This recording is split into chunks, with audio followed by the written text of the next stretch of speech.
ये जो funded startups हैं ये इतना फालतू पैसा लगाते हैं, किसी को भी हायर कर देते हैं और एक फीचर पे पूरा का पूरा बंदा बिठा देते हैं जिसकी सैलरी 1 CR के अराउंड होती है। द पॉइंट इज उनको कुछ आता जाता भी प्रॉपर नहीं है। अश्नीर कंट्रोवर्सी में थे। मीडिया तो यार कुछ भी कहता है यार। जेब में थे 8,000 रुपए जो रिश्तेदार दे जाते हैं ना कोई फेस्टिवल पे। 100-200 से ऊपर नहीं देते थे कंजूस। मेरा थॉट है कि जितने वहाँ पे ये यूनिकॉर्न्स बने हैं अगर फंडिंग उठा दो ना आधे ढेर हो जाएंगे। आधे फाउंडर्स को ये भी नहीं पता कि ढंग का 5 साल बाद कंपनी पैसा कैसे बनाएगी। यार ये मेरे को लगता है ये ज़ेप्टो ज़ुप्टो उड़ेगी अच्छे से। ऑब्वियसली यार मैं उसके बिजनेस मॉडल को इतने से समझता नहीं हूँ। It's just because he is such a close friend that I want him to win. मिलके बना रहे हो third unicorn which is right now I think India's most anticipated startup. काफ़ी इंटरेस्टिंग चीज़ें बन रही है and you'll see a launch in Ashneer Grover पता है आज वो नहीं उनके को फाउंडर के साथ हमने पॉडकास्ट बनाया। जिस शार्क से इन्वेस्टमेंट लेना सबसे डिफिकल्ट है उस शार्क को असीम गवरी ने कोल्ड ईमेल करा और उनके साथ उन्हीं की कंपनी के पार्टनर बन गए। ऐसा क्या मेल भेजा असीम ने एंड ऐसी क्या कंपनी बना रहे हैं वो अश्नीर के साथ, इस सीक्रेट को हमने आज रिवील करा है। असीम गवरी के पास ना तो कोई फैंसी IIM या IIT की डिग्री है और ना ही उन्होंने कभी किसी बड़ी कंपनी के साथ काम किया है और 3 फेल्ड स्टार्टअप्स भी हैं।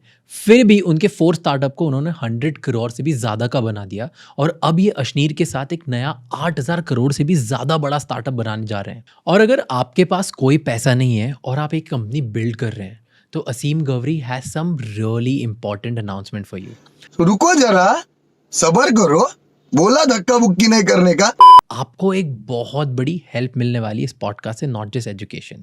सो ये पॉडकास्ट ना आपके लिए एक्स्ट्रा हेल्पफुल होगा। And speaking of extra, this podcast is brought you by MobiKwik, who have recently started their new investment product MobiKwik extra. MobiKwik extra आपकी इन्वेस्टमेंट पर आपको 12% पर एनम का रिटर्न देता है, which is almost double than FDs। 100% of the users have earn 12% returns per annum on their investment.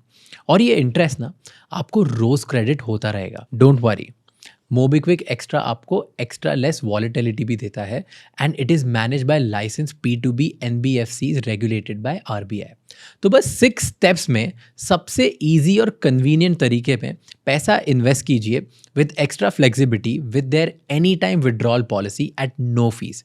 इसका मतलब आपको किसी भी लॉक इन पीरियड या डिपॉजिट फीस देने की ज़रूरत भी नहीं है। Hear me out, you can start your investment journey with MobiKwik Extra with as low as just ₹1,000. Download link is in the description below. Go check it out.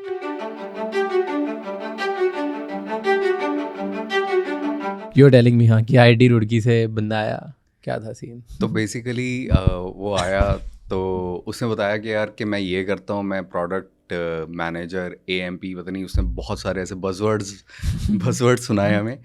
तो मैं बैठा सोच रहा था यार कि मतलब एट द एंड के करता क्या है तू भाई, मतलब दिन में तू पूछा से। हाँ मैंने कहा भाई तू करता क्या है। ये बता कि साला तू टेक जानता है या तू प्रोडक्ट सिर्फ ये बताता है कि ये फीचर यहाँ लगा दो, या पूरा प्रोडक्ट बनाया तूने। तो ही वाज लाइक यार कि उसमें एक ना वहाँ बटन में जाके ना वहाँ पे एक फीचर है वो पूरा मैंने बनाया। तो मैंने कहा यार तो प्रोडक्ट मैनेजर क्या हुआ? फीचर मैनेजर हुआ। फीचर मतलब द पॉइंट इज कि ये जो फंडेड स्टार्टअप्स हैं ये इतना फालतू पैसा लगाते हैं, किसी को भी हायर कर देते हैं और एक फीचर पे पूरा का पूरा बंदा बिठा देते हैं जिसकी सैलरी 1 CR के अराउंड होती है। तो वो जो कॉस्ट ऑफ टेक्नोलॉजी है ना, तो मैं वो देख रहा था यार ये क्यों लॉस में, ये इन चीज़ों की वजह से लॉस में। When you can get it done in 1/10 of the cost, why you want to put so many people for a single job role? पर यार मतलब आई थिंक फंडेड स्टार्टअप्स का ना एक सिंपल रूल है, ओके, दैट इज़ कि हमें जल्दी चाहिए सब कुछ और जल्दी करना है। तो मार्केट में टैलेंट जब ढूंढने जाते हैं, अच्छे लोग जो फर्स्ट हैंड होते हैं वो ऑलरेडी कहीं और पे इतने पैसे ले रहे होते हैं कि तुम्हें उसको टॉप अप करके ही लागना पड़ता है। इसकी वजह से एक्सपेंसिव हो जाता है क्योंकि मार्केट में अच्छे इंजीनियर्स, अच्छे प्रोडक्ट मैनेजर तो इतने से हैं नहीं। सी तुम ट्रेन भी कर सकते हो और ऐसा कुछ नहीं है यार कि आपको हमेशा ऐसे तोड़ने ही है बंदे। और प्रॉब्लम ये है कि वो IIT का जो टैग है ना, IIT के बंदे लेके आने कि वो ज़्यादा इंटेलिजेंट होंगे, वो आई थिंक वो सबसे ज़्यादा नेगेटिव है। उसकी वजह से जो कॉस्ट ऑफ रिसोर्स है ना वो बहुत ऊपर जा रही है। तो आई think that is a main problem. और द पॉइंट इज उनको कुछ आता जाता भी प्रॉपर नहीं है, फिर मतलब अपनी डिग्री का ही खा रहे हैं मोटा मोटा। हाँ तो डिग्री का खा रहे, लेकिन ऐसे ऐसा हाइप क्यों है आईआईटी के बंदों का, आप बताओ मुझे यार आईआईटी के बंदों का हाइप सी मतलब एक रिस्पेक्ट तो है कि top 1% less than 1% selection rate है, which is fine, but that doesn't define कि यार वो बंदा सब कुछ जानता है या वो सही काम करेगा, राइट? तोड़ू बंदा होगा ये गारंटी नहीं है। अब आप प्रोफाइल्स देखो ना, फॉर एग्जांपल अगर प्रोडक्ट मैनेजर है, राइट, उसको क्या क्या आना चाहिए, उसको पता होना चाहिए यार बिजनेस की अंडरस्टैंडिंग हो और उसको कैसे मैप आउट करना प्रोडक्ट में, इतना सिंपल सा टास्क है। उसके लिए आप ऐसा IITian क्यों लेके आओगे जो मतलब कि इतना ये काम तो यार नॉर्मल बंदा भी कर सकता है। आप IITian वहाँ लगाओ जहाँ पे बहुत हार्डकोर टेक वाला काम है, जहाँ पे बहुत ज़्यादा आर्किटेक्चर Complex बनना problem है, है, हाँ। कॉम्प्लेक्स प्रॉब्लम्स पे लगाओ। अब हर प्रोफाइल पे IITian लगाओगे तो आपकी कॉस्ट ऑफ टेक्नोलॉजी और cost of running business would go 5x 10x, which doesn't make any sense. तो आई थिंक वो है ना, एक ईगो मसाज मिलता है सबको ना, ऐसे IITians की बहुत बड़ी टीम खड़ी कर दी, ठीक है, तो सारे एक एक मतलब आपस में लगे रहते हैं, और इनफैक्ट जो फ्लो ऑफ एग्जीक्यूशन है ना वो भी बहुत स्लो हो जाता है जब Okay. आप हर चीज़ पे एक एक वो लगा लेते हो ना, एक फीचर ये बना रहा है, वो फीचर वो बना रहा है, तो वो जो एग्जीक्यूशन का फ्लो है ना वो भी बहुत इंटरडिपेंडेंट हो जाता है कि यार ये काम इससे पूछोगे क्यों नहीं हुआ, क्योंकि उसकी उसने नहीं डिपेंडेंसी है। तो आपस में वो घूमते रहते हैं। यार मैं बड़ा खुश हूँ, मेरा को फाउंडर आईआईटी ने को फाउंडर IITian इज गुड यार, But एटलीस्ट उसको सैलरी नहीं देनी पड़ेगी ना।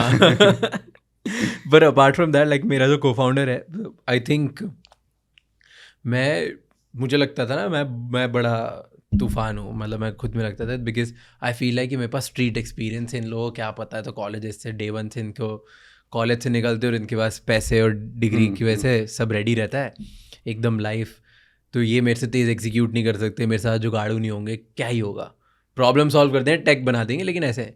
बट भाई मेरा को फाउंडर फाड़ू है, लाइक मेरा को founder, I don't know how उसका ऐसा है, but he is a CTO, is a take गाय, उसको धंधा बहुत बढ़िया समझ आता है, वो बहुत ही जुगाड़ू है, वो मुझसे ज़्यादा सस्ते में IITians के बंदे IITians ही ले आता है, मतलब Nice. And I was like भाई इतना तो मैं मार्केटिंग वाले बंदे नहीं लेके आ रहा हूँ मार्केट से, नॉर्मल एजेंसी से, और तू वो करके लेके आ रहा है, and plus is execution is killer.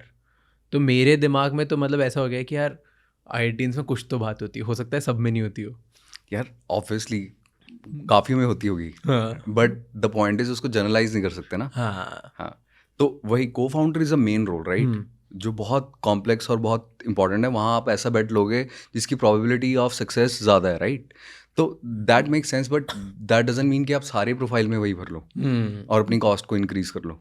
True. यार talking about probability of success, मेरे को बड़ा अच्छा पॉइंट मिल गया आपकी स्टोरी स्टार्ट करने का। को फाउंडर ऐसा लो जिससे प्रोबेबिलिटी ऑफ सक्सेस ज़्यादा हो, विनिंग चांसेस ज़्यादा हो, और आपके को फाउंडर और आप को फाउंडर के लिए दोनों बहुत इंपॉर्टेंट हो, right, both of you, only 2 of you are there, मिल के बना रहे हो third unicorn, which is right now I think India's most anticipated startup. हर कोई इसी को देख रहा है, हर कोई सोच रहा है यार थर्ड यूनिकॉर्न का क्या पहले दिन से यूनिकॉर्न है क्या, उन्होंने पैसे बहुत उठा लिए, क्या सीन हो, क्या बना रहा है। कोई बोल रहा है फिनटेक में बना रहे हैं, कोई बोल रहा है कंज्यूमर में बना रहे हैं, कोई बोल रहा है कहाँ बना रहे हैं, लाइक बहुत ऐसा ना गेसिंग गेम चल रहा है। तो यार अभी तो गेस करते रहो, आई कांट रिवील कि क्या बन रहा है, बट काफ़ी इंटरेस्टिंग चीज़ें बन रही है, कंप्लीटली न्यू प्रोडक्ट्स कभी मार्केट ने नहीं देखे, तो वो आई थिंक एक विजन है which we want to implement, और मज़े करना चाहते हैं यार हम थर्ड यूनिकॉर्न में, अच्छे अच्छे प्रोडक्ट्स निकालना चाहते हैं, so that's what we want to do, and you'll see a launch in March. Okay, 1 महीने बाद ही एक लॉन्च है, and then there would be another launch. तो यार हमें बता दो क्या बना रहे हो, मार्च में लॉन्च करते हैं साथ में figuring out reveals the business plan और the product of third unicorn. तो उसमें I will invite you to Delhi, तो अश्नीर और मैं इकट्ठे राजशमानी के साथ लॉन्च रिवील करते हैं। ठीक है, चलो ये मेरे को मिलना चाहिए। Okay, this I should be one of the first people. I know बहुत लोगों ने बोला होगा कि हमें जानना है, तो आई am not saying I should be the only one.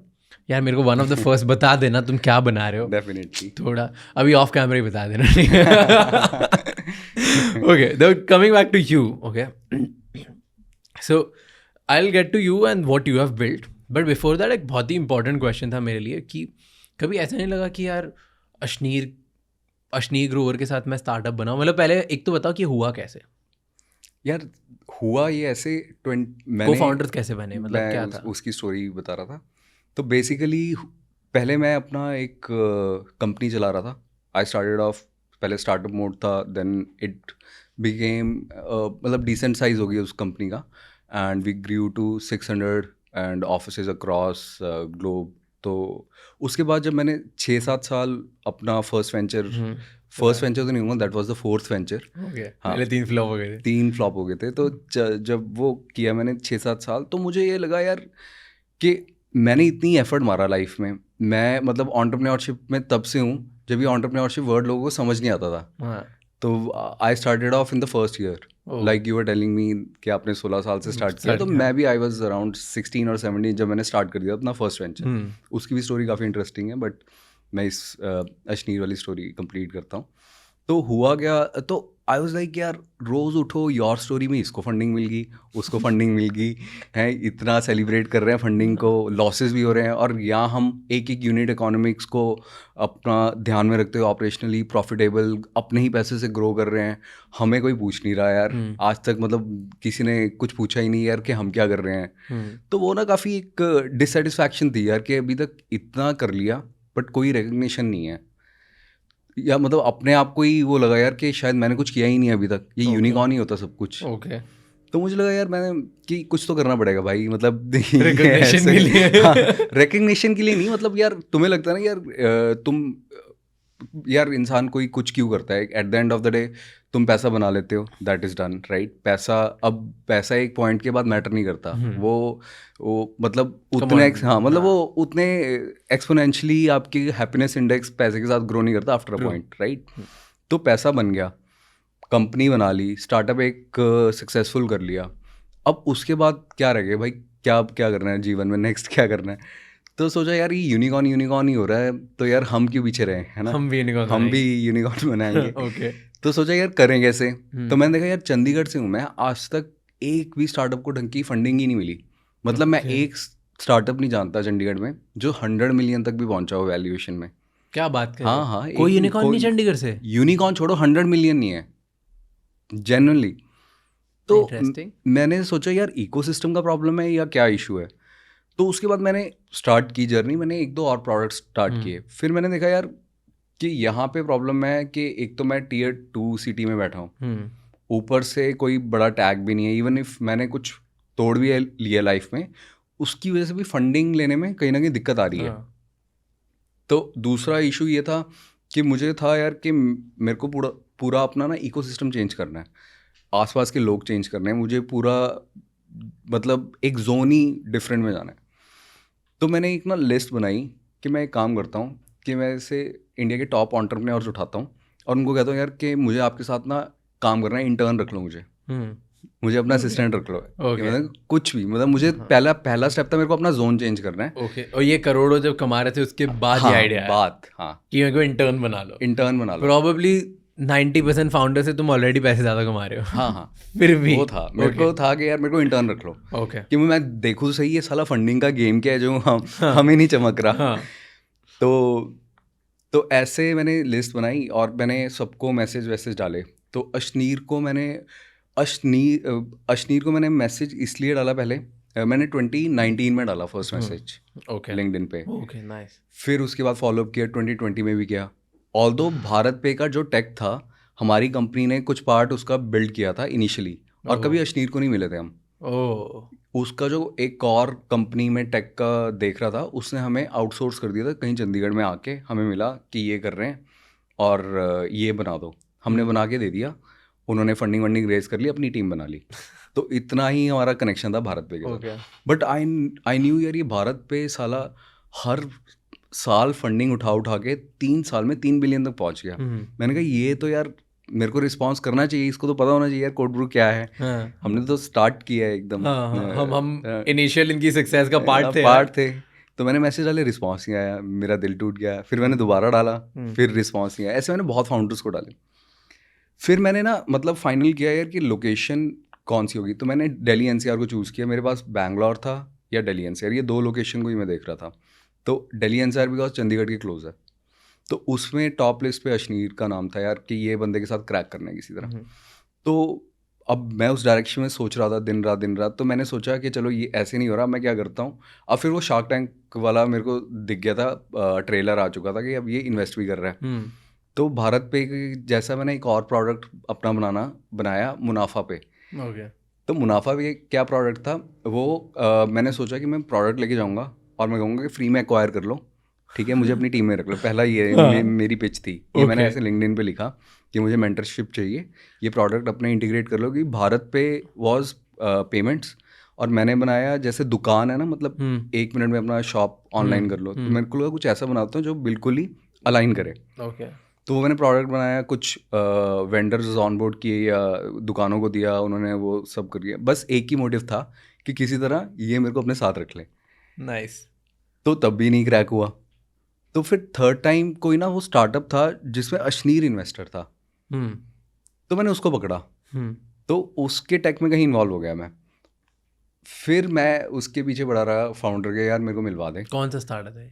अभी मैं रिवील नहीं कर सकता। अच्छा ठीक है, ओके। अच्छा, ये भी कहीं ना कहीं वो है। हाँ, तो बेसिकली तो मैं उसके फाउंडर के पीछे काफ़ी देर तक पड़ा रहा यार कि मुझे अशनीर से मिलना है। तो आफ्टर फ्यू मंथ्स अशनीर के साथ मीटिंग क्रैक हुई, और तब शार्क टैंक एयर हो चुका था। He was a big name. Okay, तब तक वो सेलिब्रिटी बन गए। हाँ, और वो फर्स्ट टाइम मेरे को याद है कि मैं कहीं ऐसे कोई कैफ़े था ओपन, गार्डन में बैठे हुए थे हम, and he was coming on. वो जो उन्होंने इन्वेस्ट किया था ना वो स्कूटी वाले उसमें, रिवैम्प मोडो नहीं, वो जो ई बाइक्स ही है, तो ही वॉज कमिंग ऑन रिवैम्प ई मोडो ना, बाइक। रोड क्या था? हाँ, शायद कुछ ऐसा था। हाँ। ही वॉज कमिंग, और आई वॉज लाइक जो स्टार स्ट्रक देख के, यार मेरी तो बोलती बंद होगी 2 सेकंड के लिए कि यार ये बंदा, और पर्सनालिटी भी एकदम मतलब काफ़ी इंटिमिडेटिंग। तो मैंने हाथ मिलाया, मैंने कहा क्या हाल है, बढ़िया ये वो। तो मैंने बोला यार मैंने आपको बड़े मैसेज किए हैं ये वो कि, और टेक हमने बनाया था भारत पे का। कहते अच्छा, कहता भाई फिर तो मेरे को मैसेज कर देता, व्हाट्सएप कर देता। मैंने कहा नंबर ही नहीं देता था कोई आपका। बड़ा ट्राई किया। तो फिर मैंने कहा यार कि पहले मैं नंबर ले लेता हूँ, कि अब मुंह पे तो मना नहीं करेगा भाई। अभी बोला, जस्ट अभी बोला नंबर ले लेता। मैंने उसी टाइम नंबर ले लिया। नाइस। तो मैंने नंबर ले लिया, मैंने जाके पहले ही पहुंचते घर मैंने मैसेज डाल दिया, it was nice meeting this. और फिर मैंने नेक्स्ट टाइम मैसेज डाला, I want to meet you. फिर सेकंड मीटिंग क्रैक करने की कोशिश हुई।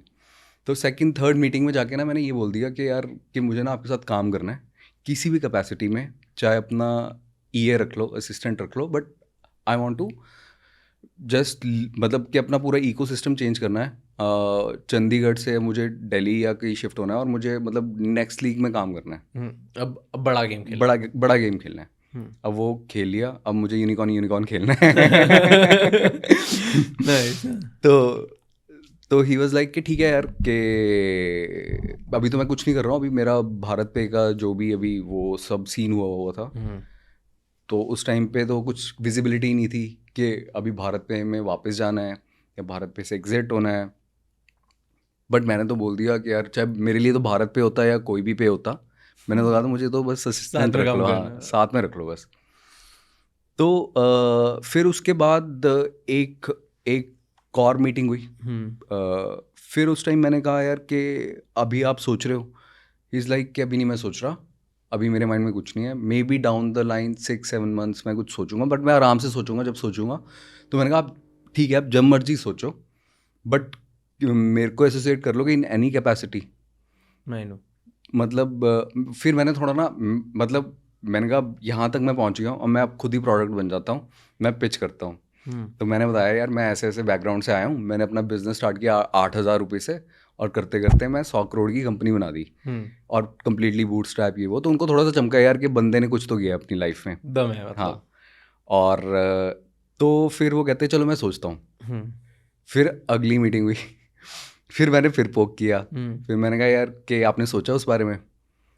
तो उन्होंने कहा कि चल जब मैं करूँगा ना तो कर लेंगे कुछ ना कुछ साथ में, मतलब बहुत ओपन एंडेड करके छोड़ दिया। फिर मैंने उनको फिर पिंग किया मैं पिंग करता रहा, आपने कुछ सोचा, आपने कुछ सोचा। कभी वो यूएस ट्रैवल कर रहे थे, कभी यूरोप ट्रैवल कर रहे थे, तब वो बुक लिख रहे थे अपनी ना उस टाइम पे। तब उस टाइम पे मतलब फिर when he came back he message me कि दिल्ली आ जा। तो मेरे को लगा पता नहीं क्या है, तो मैं गया और उन्होंने कहा कि मैं ये शुरू करने लगा हूँ XYZ एंड साथ में करते हैं।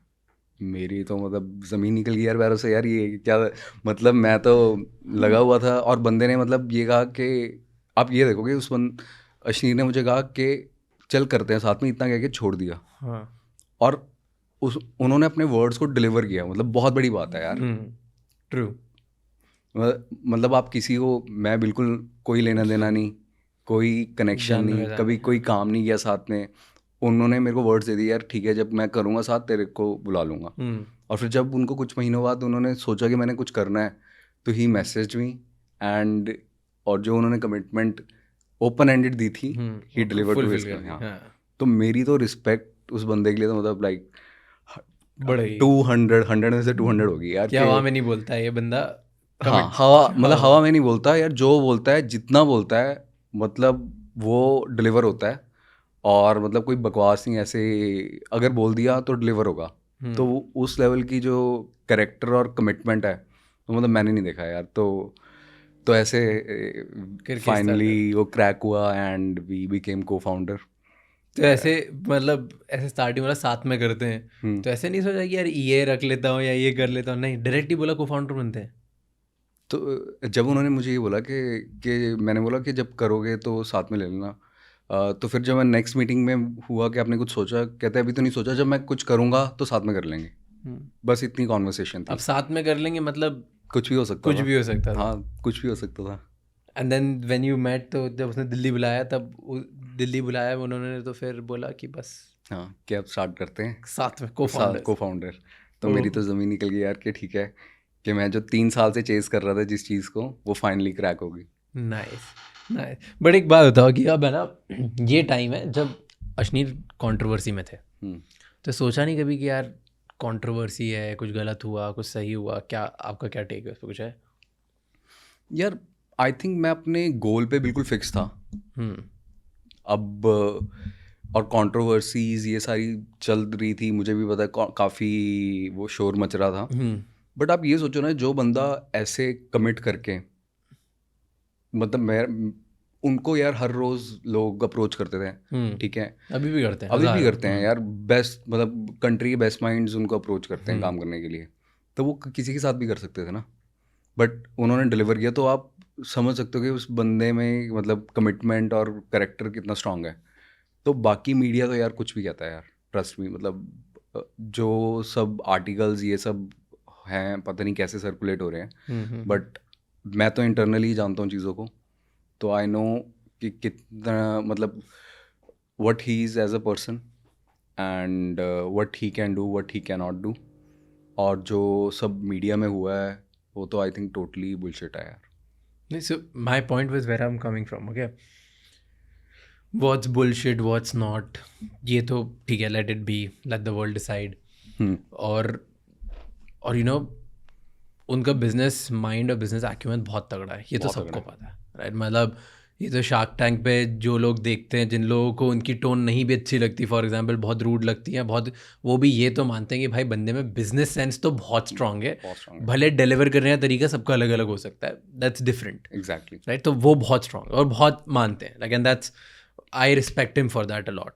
मैं बहुत चमकता है उनको हर चीज़, एंड बड़ा बेस लेवल पे बात कर लेते हैं वो, you know, एक लेवल पे ही हाँ तो हाँ, ना तो ना तो ना। मतलब इतना ज़्यादा एक्सप्लेनेशन की उनको ज़रूरत नहीं है, right. So that is there. Business acumen में वो टिक थे, पहले उन्होंने लाइफ में बहुत बड़ा कुछ बनाया, उसमें भी टिक थे, ठीक है। लेकिन अब आप बोल रहे थे कि आपको खेलना था यार, अब यूनिकॉर्न गेम खेलते हैं, बड़ा गेम खेलते हैं, वैसे माइंडसेट से जा रहे हो, तो कभी ऐसा नहीं लगा डर कि यार हो सकता है कंट्रोवर्सी की वजह से इनका नाम ख़राब हो गया हो, या नाम ख़राब हो जाए, या इंडस्ट्री में कभी पैसे नहीं मिले फिर, या मैं यूनिकॉर्न नहीं बना पाऊँ? Do you think that success probability, कभी कभी ऐसा डाउट आया एक पॉइंट पे भी? यार देखो, when you make a goal, right, अब कुछ भी गोल बनाओगे उसके ड्यूरिंग कुछ ना कुछ तो चेंजेस आएंगे, है ना, सिचुएशन बदलेंगी। But then if you change your goal again and again, तो फिर you will never reach your goal, as simple as that. जब आपने फिक्स कर लिया, उसके बाद जैसी मर्जी सिचुएशन है या नहीं है, ऑब्वियसली एक ड्यू डिलीजेंस तो बंदा खुद करता ही करता है यार. आई वांट टू एसोसिएट, मैं भी किसी के साथ एसोसिएट नहीं करूँगा अगर मेरी ड्यू डिलीजेंस में ऐसा लगे यार कि समथिंग इज़ रियली रॉन्ग. ठीक है. और मैंने भी अपनी ड्यू डिलीजेंस की थी. ऑब्वियसली मैं I am into business for the last 10 years now, right. और मैंने भी बहुत बड़ा धंधा बनाया ही है. तो मैं भी ऐसे कुछ नहीं करूँगा जिसमें कल को मेरे को लगे यार कि एथिकली या मॉरली मैं सही नहीं कर रहा हूँ, या कहीं ऐसी जगह एसोसिएट हो रहा हूँ जहाँ नहीं होना चाहिए. सक्सेस के चांसेस कम हो जाएंगे. Success is a secondary, simple सी बात है. अगर बेस लाइन ये है कि मॉरली और एथिकली जहाँ मैं वो हो रहा हूँ, एसोसिएट हो रहा हूँ, वहाँ पे सारी मॉरली एथिकली सब ठीक है. सक्सेस तो मिल जाती है यार. तुम हार्ड वर्क करो, तुम्हारा गोल क्लियर है, तुम्हारी विजन क्लियर है और तुम्हें धंधे की सेंस है, तो सक्सेस तो मिल जाती है. तो मुझे ये भी नहीं था यार पैसा उठाना है या नहीं उठाना. मेरे को था कि मेनली अगर ऐसे फाड़ू फाउंडर के साथ काम करने को मिल गया तो उससे ऊपर क्या चाहिए. पैसा तो खुद डाल के बना लेंगे. तो मतलब ये था कि पैसे तो खुद डाल के बना लेंगे, कुछ भी हो जाएगा, रेस कर लेंगे, धंधा अच्छा बनाएंगे तो बन जाएगा. एक बात हो कि ऐसा बोलते हैं ना, को फाउंडर्स की रिलेशनशिप है ना मैरिज से ज़्यादा लास्ट करती है, राइट. कि को फाउंडर्स एक्चुअली मैरिड कपल से ज़्यादा टाइम स्पेंड करते हैं साथ में. उनको बहुत ज़्यादा कंपैटिबल होना चाहिए, बहुत ज़्यादा एक दूसरे को जानना चाहिए. यूजुअली बचपन के फ्रेंड्स होते हैं, क्लासमेट्स होते हैं, वो लोग ज़्यादा को फाउंडर्स होते हैं. तो ऐसा क्या लगा कि कंपैटिबिलिटी टाइप में कि मैं इनके साथ कंपैटिबल होगा नहीं होगा, कभी ये सब सोचा ही नहीं? आई थिंक यार मैरिजेस में भी तो अरेंज मैरिज होती है जहाँ इतनी कंपैटिबिलिटी नहीं चाहिए, मौका नहीं मिलता. So nice. तो सोचा ठीक है, बना लेंगे कंपैटिबिलिटी. थॉट प्रोसेस तो वो था. ओके, मतलब कोई भी थॉट प्रोसेस था ही नहीं कुछ को फाउंडर वगैरह का. When you go for arrange marriage तो आप ये देखते हो ना, टिक टिक टिक टिक टिक, उसके बाद कंपैटिबिलिटी बनाते हो. तो may be we both did that exercise in our mind, tick tick tick tick, and उसके बाद कंपैटिबिलिटी बना लेंगे. सो टेल मी, एक जो बहुत सबसे बात है about Ashneer, like something which you really admire, कि यार ये बात है ना, इसकी वजह से मुझे यही बिजनेस पसंद है. क्योंकि लिस्ट देखी होगी आपने कि यार दिल्ली गुड़गांव में या दिल्ली NCR में कौन से एकदम मस्त फाउंडर है, बेस्ट फाउंडर्स हैं, उन सब में किन के साथ काम करना है, बहुत लोग होंगे. चेज़ अश्नीर को ही ज़्यादा करना है, ऐसा क्यों डिसाइड किया होगा? क्योंकि मतलब obviously there must be reasons, और मिलने के बाद वो रीज़न ट्रू हुए होंगे, कुछ अनट्रू हुए होंगे, राइट. तो ऐसा क्या है कि स्पेसिफिकली यू फेल्ट यार अश्नीर में ये बात है? यार वो धंधे की जो समझ है ना यार, माइंड ब्लोइंग. मतलब विद इन 10 seconds, मतलब सारा जैसे एक AI में प्रोसेस होता है ना डेटा, फटाफट से और उसका आउटपुट आ जाता है कि ये सही है गलत है. वो वाली जो क्वालिटी बहुत ही मतलब माइंड ब्लोइंग है. आप कोई भी आइडिया डिस्कस कर लो, उसके सारे वो चीर फाड़ करके खोल के सामने रख देंगे कि इसमें ये सही है या ये गलत है. तो आई थिंक वो क्वालिटी जो हम शार्क टैंक पे हमने सिर्फ एक ग्लिम्स देखा था, तो मैंने मतलब जब हम ब्रेनस्टॉर्मिंग में सेशंस में देखा तो आई वाज ब्लोन अवे यार, ये तो क्वालिटी नेक्स्ट लेवल है. क्या प्रोसेस, क्या देखा कि कोई भी आइडिया दे दो उसका एंड टू एंड? हाँ मतलब बहुत पोस्टमार्टम कर. हाँ पोस्टमार्टम बिल्कुल, मतलब नेक्स्ट लेवल. मतलब कोई भी आइडिया हम डिस्कस कर रहे हैं, राइट, तो आपको थोड़ा सा टाइम लग जाता है यार उसके प्रोज एंड कॉन्स, या इसमें ये एज केस गड़बड़ हो सकती है, but he do it like really quickly. मतलब इतनी स्पीड पे, और वो सब प्रोसेस करके ही टेल यू यार इसमें ये सही है, ये गलत है.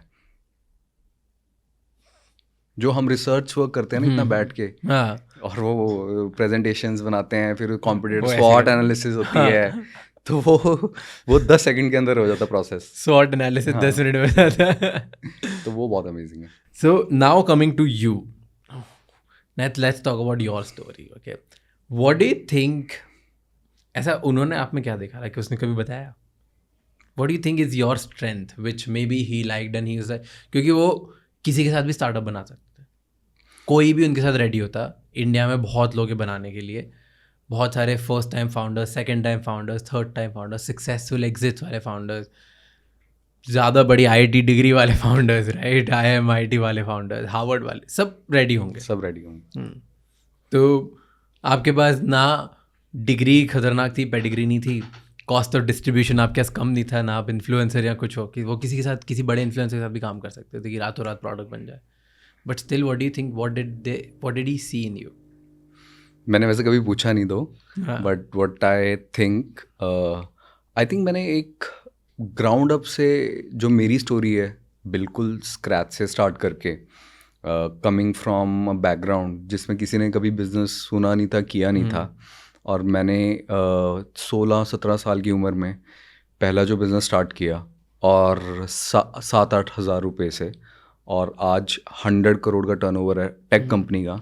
अगर उसकी वैल्यूएशन लेने जाओ तो शायद कुछ अच्छी वैल्यूएशन भी मिल जाए, हो सकता है यूनिकॉर्न बन जाए। शायद कोई तो वो प्रॉफिटेबली जो उसको बिल्ड किया है Tier 2 सिटी में रह के, जहाँ पे टैलेंट की एक्सेसिबिलिटी भी नहीं है, तो आई थिंक मुझे लगता है कि वो कहीं ना कहीं बूटस्ट्रैप्ड, प्रॉफिटेबल, स्क्रैच से अपने हाथों से हर चीज़ जो बिल्ड की है, आई थिंक उस वजह से ही has taken me as a co founder. That you're hands on. Hands on. Okay. Let's revisit this question again after we get to know you. So who is Aseem Ghavri? Did I say it right? Aseem Ghavri. Ghavri. Okay. Yeah. Aseem Ghavri. Who is Aseem Ghavri? Tell us like what's your story? मेरे को शुरू से बताओ कि start, आप बोल रहे हो आपने 8-10 हज़ार से स्टार्ट किया, और कब, कौन सी एज में स्टार्ट किया? यार I was probably 17 I think. तो पहले मेरे को ये एंटरप्रेन्योरशिप आया कहाँ से माइंड में, वहाँ से स्टार्ट करते हैं। ठीक है, बताओ सर। ठीक है, तो ये है, मतलब जब मैं 5th-6th क्लास में था, तो मैं आई कम फ्रॉम अ फैमिली जो सारे जॉब कर रहे हैं। ठीक है, और गवर्नमेंट जॉब में, तो बड़ा ही मतलब मंथ ऑन मंथ प्लानिंग होती है हर चीज़ की। अगर AC चलेगा तो सारे एक रूम में सोएंगे। ठीक है, तो क्या करते हैं पापा मम्मी? तो वो गवर्नमेंट जॉब में, पंजाब यूनिवर्सिटी में एडमिनिस्ट्रेशन में है। ओके। एंड तो बेसिकली तो मैंने जब वो देखा कि यार हर चीज़ बहुत नाप तोल की होती है इस घर में, और मैंने और हमारा सर्कल भी होता था, हम बाहर जब मैं जाता था और मैं देखता था यार कुछ बच्चे हैं जिनको जो जब चाहे जो मर्जी मिल जाता है। हम घुटते ही रहते हैं यार प्लानिंग ही 5 ईयर प्लान बनते हैं हमारे। साइकिल चाहिए तो यार इतने मार्क्स लो, ये बर्थडे पे मिलेगा, वो चाहिए तो 3 बर्थडे आगे मिलेगा। और मुझे लगा यार ये इनके पेरेंट्स क्या करते हैं जो इनको फटाफट मिल जाता है। तो मेरे को मेरे मॉम ने बताया इसके फादर ना बिजनेस करते हैं। तो मैंने कहा ये सही चीज़ है यार, बिजनेस करने वालों को की लाइफ मस्त है, हम मिल जाता है। ये हम बस सोचते ही रह जाते हैं और फाइट में ही रह जाते हैं। तो मुझे उस दिन हो गया यार मैं तो बिजनेस ही करूँगा, ये सब कुछ नहीं रखा जॉब वॉब में। ठीक है, तो बचपन में मैंने ये कर लिया। तो फिर चलता रहा, 10th आ गई, बोर्ड्स के एग्ज़ाम दे रहे थे, तब भी क्लैरिटी थी यार बिजनेस ही करना है। बट फिर बिजनेस करना है कैसे, कोई आइडिया नहीं है भाई, मतलब कि कहाँ से शुरू करेंगे, किसी का कोई सपोर्ट नहीं है, कोई जानता नहीं घर में बिजनेस कैसे किया जाता है। बट फिर एक बैकअप तो होता ही है कि यार तुम सर्विस क्लास फैमिली से हो तो पढ़ाई का प्रेशर रहता ही रहता है। तो एकेडमिक्स का प्रेशर तो था ही, और +1 +2 में नॉन मेडिकल ले लिया, IIT की तैयारी करो। वो तो सबसे डार्क टाइम था यार IIT की तैयारी, मतलब मेरा इंटरेस्ट बिजनेस साइड था और मैं कर रहा था IIT की तैयारी। तो वो 2 साल मैंने किसी तरह निकाले। ठीक है, तो मुझे था यार कि कोई ना BCom ज्वाइन करना है, ऐसे कि जिसमें जाके तुम्हें फ्री टाइम हो और तुम BCom BA कर लो और साथ में बिजनेस कर लो। क्योंकि मुझे कोई कॉन्सेप्ट नहीं पता था यार। अगर मेरे को पता होता ना कि IIT जाके और फंडिंग मिल जाती है, मैं तो सारी मेहनत लगा देता IIT क्रैक करने में। अच्छा, अगर ये मुझे तब क्लियर होता, क्योंकि मेरे को तो बिजनेस करना था यार। मुझे थोड़ा सा भी होता ना, मैं तो मतलब 20 घंटे पढ़ता, कुछ भी करता। तो मैं बड़े चिल्ड मोड में था यार कि BCom BA करेंगे और कुछ ढूंढेंगे बिजनेस, टाइम पैरेलली कुछ करेंगे, एक डिग्री ले लेंगे और पैरेलली कुछ करेंगे। तो मैंने ऐसे ही किया, नॉन मेड कर लिया बट धक्के से। पर मैं चला गया कॉलेज में, मैंने ज्वाइन कर ली BCom, ऐसे ही जुगाड़ लगा के कोई छोटे मोटे कॉलेज में। मैंने देखा यार यहाँ पे बच्चे बिल्कुल ही मतलब कैंटीन में ही बैठे रहते हैं, कुछ हो ही नहीं रहा कि मेरा मतलब एकेडमिक्स मेरी स्ट्रांग थी, बट वो इंटेलेक्चुअल स्टिमुलेशन भी चाहिए थी। कॉन्वर्सेशन में यही होता था, इसका क्रश उस पे, उसका क्रश इस पे, कॉलेज लाइफ फर्स्ट ईयर। मैंने कहा चलो यार इंजीनियरिंग कॉलेज चलते हैं। ठीक है, तो मैं किसी तरह मैंने क्या किया फिर काउंसलिंग में बैठ के वापस से इंजीनियरिंग कॉलेज में चला गया। ठीक है। तो वहाँ पे जब मैं इंजीनियरिंग कॉलेज में फर्स्ट ईयर में पहुँचा तो अब मुझे लगा यार कि ड्रीम तो अपना बिजनेस करना ही है, शुरू कैसे करें। तो मैं डे इन डे आउट यही सोचता था यार शुरू कैसे करें। जेब में थे 8,000 रुपये, वो भी जो पिगी बैंक में वो घर वालों ने दिए होते हैं ना, पॉकेट मनी बचा बचा के, और जो रिश्तेदार दे जाते हैं ना कोई फेस्टिवल पे, वो सारे बेटा पैर पड़ो और ले ये पड़ो, हाँ, और वो वाले पैसे इकट्ठे हुए थे। तो वो पैसे मैंने सोचा यार पैसा इतना है, बिजनेस कौन सा हो सकता है। बट रिश्तेदार काफी सही थे आपके, 8,000 दिए। 8,000 नहीं, ओवर 3-4 years जो जमा हुए थे। ओहो, मेरे को लगा इतना कोई मेरा दयालु रिश्तेदार नहीं है। ये रिश्तेदार हमें भी चाहिए। आदत 8,000 पैर में पड़ने से रिश्ते फेस्टिवल में हो रहा है तो ठीक है। 200 से ऊपर नहीं देते थे कंजूस। बहुत टाइम लग गया वो 8,000 तक पहुंचने में। Nice nice. मतलब थे 8,000, अब था करना क्या है यार, मतलब 8,000 में होता ही क्या है। बट वही है, अगर आप एक चीज़ के बारे में बार बार सोचते रहो, सोचते जाओ तो कुछ ना कुछ आइडिया तो बाउंस कर ही जाता है। ट्रू, है ना? So true. सो वो विजन थी, मतलब विजन व्हेन आई से, मैं एक छोटा सा एग्जांपल देता हूँ कि इसको ब्रेक डाउन कैसे करना है। अगर कोई ये पॉडकास्ट देख रहा है, अगर आप देखो, अगर आपने गाड़ी लेनी है, for example Creta, Hyundai Creta लेनी है, आप प्लान कर रहे हो, आप सड़क पे जाओगे ना, आपको बार बार हुंडई क्रेटा दिखने लग जाएगी। ये एक ऑब्जर्व करके देखना। हाँ, जिसके बारे में सोचो वो आते ही आता है। वो दिखने लग जाता है। तो मैं दिन रात सोचता था कि 8,000 से किया क्या जा सकता है। अब बार बार आप एक चीज़ को बार बार प्रोसेस कर रहे हो, माइंड को बार बार अपने सबकॉन्शियस को वो एक ऑर्डर दे रहे हो, तो वो उस डायरेक्शन में सोचने, अट्रैक्ट करने लग जाता है चीज़ों को। तो मैंने देखा यार क्वालिटी वॉल्स की आइसक्रीम कार्ट्स है ना जो, वो उस पर यार BMW वाला भी रुकता है, नॉर्मल बंदा भी रुकता है, क्योंकि क्वालिटी है, सील्ड है ना।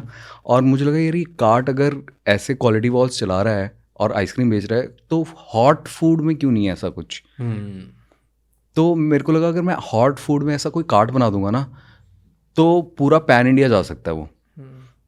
तो जैसे ये घूम रहे कार्ट वाले, अगर सोचो कि यार किसी को भूख लगी और बर्गर रोक के किसी ने गाड़ी में अच्छा पैक्ड सील्ड उठा के ऐसे दे दिया इंस्टेंटली, तो कि वो किलर हो सकता है आइडिया, और वो छोटे उससे स्टार्ट हो सकता है इन्वेस्टमेंट से। तो मुझे नहीं पता था कि यार छोटे से स्टार्ट होगा, बड़े कितना लग जाएगा, बट मुझे लगा 8,000 में कुछ ना कुछ क्रैक हो जाएगा। तो मैं गया लुधियाना, चंडीगढ़ से बस पकड़ के, वहाँ पे फैब्रिकेशंस होती हैं, ऐसे फैक्ट्रीज हैं बहुत सारी। तो मैंने कहा यार कि ये क्वालिटी वॉल जैसी कार्ट है ना, ऐसी बना दो। और मैंने कहा 8,000 में बनाना है, बट तो उन्होंने 8,000 में ना बड़ा अजीब सा ठेला सा बना दिया। नोवेयर नियर क्वालिटी वॉल्स, क्योंकि वो भी कार्ट कम से कम 40-50 हज़ार की पड़ती है। तो फिर मैंने अपने ना 2 सोच को पकड़ा, मैंने कहा यार एटलीस्ट इसके ऊपर ना कुछ लोगो शोगो अच्छा सा प्रिंट लगा दो, कि ये थोड़ा सा लगे तो सही यार कि स्टैंडर्ड का है, कोई आगे रुके तो सही उस पर। तो वो अच्छी ब्रांडिंग करके उसका लुक को चमका के वो कार्ट लगा दिया। अब वो कार्ट ऐसा बनाया मैंने कि ना फोल्ड हो जाता था, और उसको मतलब वो फोल्ड इसलिए क्योंकि मेरे पास कोई जगह नहीं थी, और उसके ऊपर कोई साइकिल नहीं थी जैसे वो घुमाते हैं ना, क्योंकि 8,000 में सिर्फ वो बना स्टैंडिंग स्ट्रक्चर। तो फिर मैंने किसी शॉप वाले से टाइप किया यार कि मैं कि तेरे को 3-4 हज़ार रुपये महीने का दूंगा, तो मुझे यहाँ पे लगाने दे अपने शॉप के बाहर। तो चल ठीक है लगा ले, ठीक है। उसने वो मान गया। तो अब सोचा फिर अब बेचना क्या है, कि मेरे को बनाना तो कुछ आता नहीं था। तो बस हॉट फूड देना है, हाँ, क्या नहीं होता। ये नहीं पता। तो मैंने ऐसे थोड़ा उसके बारे में देखने लगा कि यार कि फटाफट से बाहर शॉप के जो कुछ बना भी नहीं सकते, इतना सा 3x3 के एरिया में आप क्या बना लोगे, कुछ बना बनाया या असेंबल करके देना पड़ेगा। मतलब वहाँ किचन नहीं हो सकता। तो फिर वैसा कोई फूड प्रोडक्ट सोचा। तो फिर मैंने हॉट डॉग्स पे फाइनल किया कि हॉट डॉग्स में क्या होता है, बन रखा, सॉसेज रखा, सॉस लगाई और दे दिया। तो ऐसे अब कोई एम्प्लॉय रखने का भी वैसा नहीं है। 8,000 ख़त्म हो गए, और उसमें 1,000-2,000 उधार लेके माल लिया हॉट डॉग का, और पहले दिन आफ्टर कॉलेज जाके खुद कार्ट लगा ली, खड़ा हो गया उस पर और शुरू कर ली। तो भाई साहब पहले दिन सोल्ड आउट। ओहो क्या बात है। हाँ, मैंने 50 हॉट डॉग रखे, 50 के 50 सोल्ड आउट। अगले दिन 100 रखे, 100 सोल्ड आउट। कॉलेज के बाहर? हाँ, कॉलेज के बाहर नहीं, मतलब मेरे घर के पास शॉप थी वहाँ पे। तो वो मेन मार्केट था, मेन मार्केट था घर के पास वहाँ पे। तो कॉलेज से मैं 4 बजे आता था, 4 बजे 1 घंटा तैयारी करता था, तो 5 बजे वो लगा देता था अपना ठेला तैयार। तो day 1 sold out, day 2 sold out. मेरा तो कन्विक्शन नेक्स्ट लेवल हो गया कि भाई अब तो भाई अराइव्ड, अब बन गया एंटरप्रेन्योर। अब इंडिया में धूम मचाएंगे। वो वाला वो सीन याद आ रहा है मुझे, कौन सी मूवी है, अंदाज अपना अपना ना, अंदाज अपना अपना कि ब्रेड मेरी होगी, अंडे भी मेरे होंगे, मुर्गियां मेरी होंगी, पूरे इंडिया में फैक्ट्री होगी। तो मैं तो 2 दिन सोल्ड आउट हो गया। अब मेरे को कुछ नहीं दिख रहा भाई साहब, अब नहीं मुझे कुछ दिख रहा, अब मुझे कोई नहीं रोक सकता। अब मैं खुद बर्गर हॉट डॉग बना रहा हूँ। मेरे पेरेंट्स को नहीं पता कि कर क्या रहा है लड़का। मेरे पेरेंट्स भी डिस्कवर करते हैं ये लड़का खड़ा क्यों है मार्केट में और ये बेच क्या रहा है। तो उनकी तो भाई साहब मतलब बिल्कुल ही वो तो हो गए यार, ये इंजीनियरिंग कर रहा है, ये ठेले लगा रहा है, कर क्या रहा है। मतलब वो तो एम्बैरस हो गए यार। सब जानते हैं, हम वहीं बड़े हुए हैं, सारा शहर जानता है। तुम ठेला लगा रहे हो क्या, तुम ठेला लगा रहे हो, ये क्या चल रहा है। तो मेरे मॉम ने तो ये सारा वो स्ट्रक्चर उड़ा के फेंक दिया। तो भाई कि ये सब नहीं करना, पढ़ाई पे 2 दिन में ही, 2, तीसरे चौथे दिन में ये फेंक दिया। ओके। तो फिर थोड़ा लड़ाई वड़ाई हुई घर पे। तो मैंने कहा कि या तो मैं घर रहूँगा या घर छोड़ रहा हूँ, या मुझे लगाने दो कि मैं कॉलेज तो बंक वो नहीं कर रहा, बंक 4 बजे करके आ रहा हूँ ख़त्म, आपको क्या प्रॉब्लम है इसमें। या तो मेरे मार्क्स पे इफेक्ट आ रहा हो, वो तो चलो आ ही रहा था। बट एनीवेज मतलब कन्विक्शन हो गई थी 2 दिन में। मेरे को अपना प्रूफ ऑफ कॉन्सेप्ट मिल गया था कि भाई हम तो बिजनेस बना सकते हैं। ठीक है, हम में है, हाँ हम में है, अब नहीं कुछ रोक सकता। अब खुद बना के खुद गाड़ियों में भी सर्व किया मैंने। ठीक है, तो मेरे पेरेंट्स बहुत एम्बैरस हुए। और 1-2 बार मेरे को याद है, एक बार ऐसा हुआ कि ना पड़ोस की आंटी आई, वो मार्केट में सामान लेने आई, तो उसने मेरे को ना ऐसे ना गाड़ी में ऐसे बना के सर्व करते हुए देखा। तो मेरे पास आई तो कहती पुत्र करे सब ठीक है, मतलब पंजाबी में कि कोई पैसे की प्रॉब्लम तो नहीं है, कि कोई हेल्पफुल चाहिए है। ये मैंने कहा आंटी क्या बातें कर रहे हो, मतलब मज़े ले रही है आंटी के यार कि इसके घर में कोई पैसों की प्रॉब्लम है कि ये यहाँ ये करना पड़ रहा है इसे। तो मतलब ऐसे काफ़ी लोगों ने मज़े लिए, पर मैं तो क्लियर हो गया था उस दिन कि वो मेरा मोमेंट है, जब जिस दिन फर्स्ट डे सोल्ड आउट हुआ था कि मुझे मिल गया है कि मैंने लाइफ में करना क्या है। तो वो मैंने चलाया और उस कार्ड से, उसी के प्रॉफिट से मतलब 4-5 कार्ड्स डाल दिए अक्रॉस सिटी। तो 4-5 कार्ड्स डाल दिए। अब उस धंधे में ये प्रॉब्लम था कि ना पुलिस वाले मारते थे हमारी, म्यूनसिपल कॉरपोरेशन वाले उठा के ले जाते थे। तो मैंने कहा यार मैं इसमें मतलब उलझा रह जाऊँगा। मतलब फिर मुझे लगा कि मैं कंप्यूटर साइंस पढ़ रहा हूँ और मैं ना मतलब कि अब बिज़नेस पे पूरा इंटरेस्ट आ गया था। मैं पढ़ने लग गया था यार कि फेसबुक स्टार्ट हो गया, पिंटरेस्ट स्टार्ट हो गया वेस्ट में, कि मतलब वहाँ पे तो लोग फोड़ रहे हैं और मैं कंप्यूटर साइंस से बैठा हूँ यार, इस पर कुछ करते हैं। तब फ्लिपकार्ट ये वो सब नहीं हुआ था, कुछ भी नहीं हुआ था। तो मैंने 2 साल ये किया। फिर मैंने क्या किया, 2 साल कार्ट ही चलाया। 2 साल कार्ट चलाया। तो एक दिन मैं पता नहीं ऐसे उठा और मैंने क्या किया, मैंने डोनेट कर दिया जो वर्कर्स थे। मैंने वर्कर्स रख लिए थे बाद में जब पैसा बनने लग गया था। तो मैंने कहा तुम रखो, तुम अपने अपने चलाओ, मैं अब कुछ नेक्स्ट करने चलता हूँ। अच्छा, छोड़ दिया एक दिन abruptly. You know, I tell you one story quick here कि सेम सिचुएशन ऐसे। आई थिंक जब मैं कॉलेज किया था फर्स्ट ईयर में, तो मैं 16 at the age 16 only I got into college, क्योंकि शायद मैं 1 साल जल्दी हूँ मेरी बैच से, लोग 17-18 में पहुँचते हैं। तो ठीक है, तो मैं गया था और उस टाइम पे मैं भी ऐसे ही करता था। मैं लगा यार कि मुझे पानी पूरी खाना बहुत पसंद है। ठीक है, हम हर जगह जाते हैं, डिफरेंट टेस्ट डिफरेंट वो होता है, और कहीं पे भी एकदम स्टैंडर्ड हाइजीनिक तब इतना सीन नहीं होता था, छोटे छोटे ठेले पे होता था। और मैं डिस्कस कर रहा हूँ मेरे घर में पापा से कि यार एक काम करते हैं, मतलब पानी पूरी के ठेले खोलते हैं पूरे इंडिया में सेम क्वालिटी, जैसे हल्दीराम होता है ना, वैसे सिर्फ छोटी सी ठेला सिर्फ पानी पूरी का। एंड मतलब मेरा आइडिया है कि मैकडॉनल्ड्स बनाऊंगा मैं पानी पूरी के ठेलों से, धीरे धीरे बन सकता है। ठीक है, दैट वाज द आइडिया। पूरे इंडिया में चलाऊंगा और वो पूरा कंट्रोल करेंगे हम चेन। हर जगह सेम टेस्ट होगा, जैसे मैकडॉनल्ड्स का बर्गर हर जगह सेम मिलता है, पानी पूरी पूरे इंडिया में सेम होगी, नॉर्थ से साउथ, ईस्ट से वेस्ट, कहीं भी चले जाओ। ठीक, और बहुत हाइजीनिक होगी, किलर होगा। और मैं ये मेरे घर पे शेयर कर रहा हूँ आइडिया। ठीक है, मुझे लगा घर वाले बोलें क्या बकवास है, कुछ भी मज़े उड़ाएंगे। मेरे डैड मुझसे भी बड़े वाले, my dad is not telling कि यार पता है पानी पूरी हर कोई नहीं खाता, फ्रूट्स हर कोई लेता है, फ्रूट महंगे भी होते हैं, एक काम करते हैं पर स्टैंडर्ड फ्रूट के जूसेस स्टार्ट कर देते हैं। Me and my dad we are vibing on it. हमने 3-4 दिन तो बिजनेस मॉडल बना दिए कि यार ऐसा होगा, कितने पैसे लगेंगे, हम मंडी में जाके इतने किलो से फ्रूट लेंगे और सिर्फ इतने वेस्ट कर देंगे, इतना सही लेंगे, मतलब ऐसे करके दिमाग लगा. So just wanted to share that कि I think sometimes when you come from a business family you don't count your blessings. कि आप जैसे बोल रहे हो ना कि आपको ये सब 2 साल आपको घर वालों को कन्विंस करना पड़ा, सोसाइटी को कन्विंस करना पड़ा. कन्विंस नहीं हुए वो, नहीं हुए, ओके. हाँ, तो मतलब वो एम्बैरेसमेंट से जाना पड़ा. You have to fight for your thing, right. मेरे लिए इवन दो अगर हमारे पास कोई लाखों करोड़ों रुपए नहीं थे तो भी मेरे को कभी कन्विंस नहीं करना पड़ा घर वालों. Like it was just that's a blessing. That's a blessing. That's what I am saying. It's such a blessing कि आपकी स्टोरी सुनने के बाद मेरे को शेयर करना था. मैं कुछ भी आइडिया करता था ना, मतलब मेरे तो घर वाले और एक्साइट होते थे कि हाँ ठीक है, इसके और क्या कर सकते हैं. मतलब वो हमेशा नेक्स्ट बात ही करते थे कि अच्छा इसके और ऐसे यार काम करते हैं, इसको ना छोटे से पैसे में टेस्ट कर लेते हैं. हर आइडिया टेस्ट करने के लिए रेडी हैं, हर आइडिया का इंटरेस्टिंग वो डिसमेंटल करते हैं. उनको किसी बात में शर्म नहीं आती, कुछ नहीं होती, पर सब बनाएंगे. नहीं, मेरे ऐसे था कि मेरे फादर ने एक बार बिजनेस ट्राई किया था. ओके. तो काफ़ी लॉस में, मतलब हाथ जलाए उन्होंने.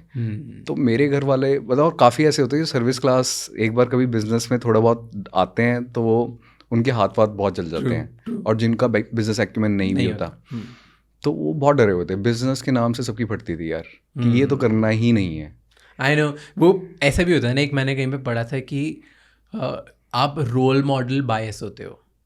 तो आपके आसपास जो रोल मॉडल्स होते हैं ना, आपको लगता है आप सिर्फ वही बना सकते हो, उसके अलावा नहीं बना सकते हो, वो आपको बायसेस होते हैं. तो फॉर एग्जांपल कि अगर आपके डैड के साथ वाले सारे दोस्त भी सारे सर्विस वाले ही हैं और उन्होंने उसमें अपनी अच्छी कंफर्टेबल लाइफ बनाई है, तो आपके डैड को लगेगा कि वही एक तरीका है बेटर बनने का. मेरे डैड के सारे फ्रेंड्स बिजनेस वाले थे, छोटे बड़े सब बिजनेस ही थे, तो उनको लगता था कि बिजनेस ही एक तरीका आगे बढ़ने का. And that is why he comes from very humble background, like hard core. There was time कि उनको ही नहीं पता था what will he eat tomorrow type. और फ्रॉम देयर ही बिल्ड, और उन्होंने पूरी लाइफ बिजनेस में बनाई. तो उनका बहुत हार्डकोर बायस था कि बिजनेस में ही लाइफ बनती है. तो जो रोल मॉडल्स होते हैं, तो जो एथलीट्स, जो डॉक्टर होते हैं, वो बोलते हैं ना मेरा बच्चा डॉक्टर ही बने, जो सीए होता है मेरा बच्चा सीए ही बने. तो रोल मॉडल बायस होता है.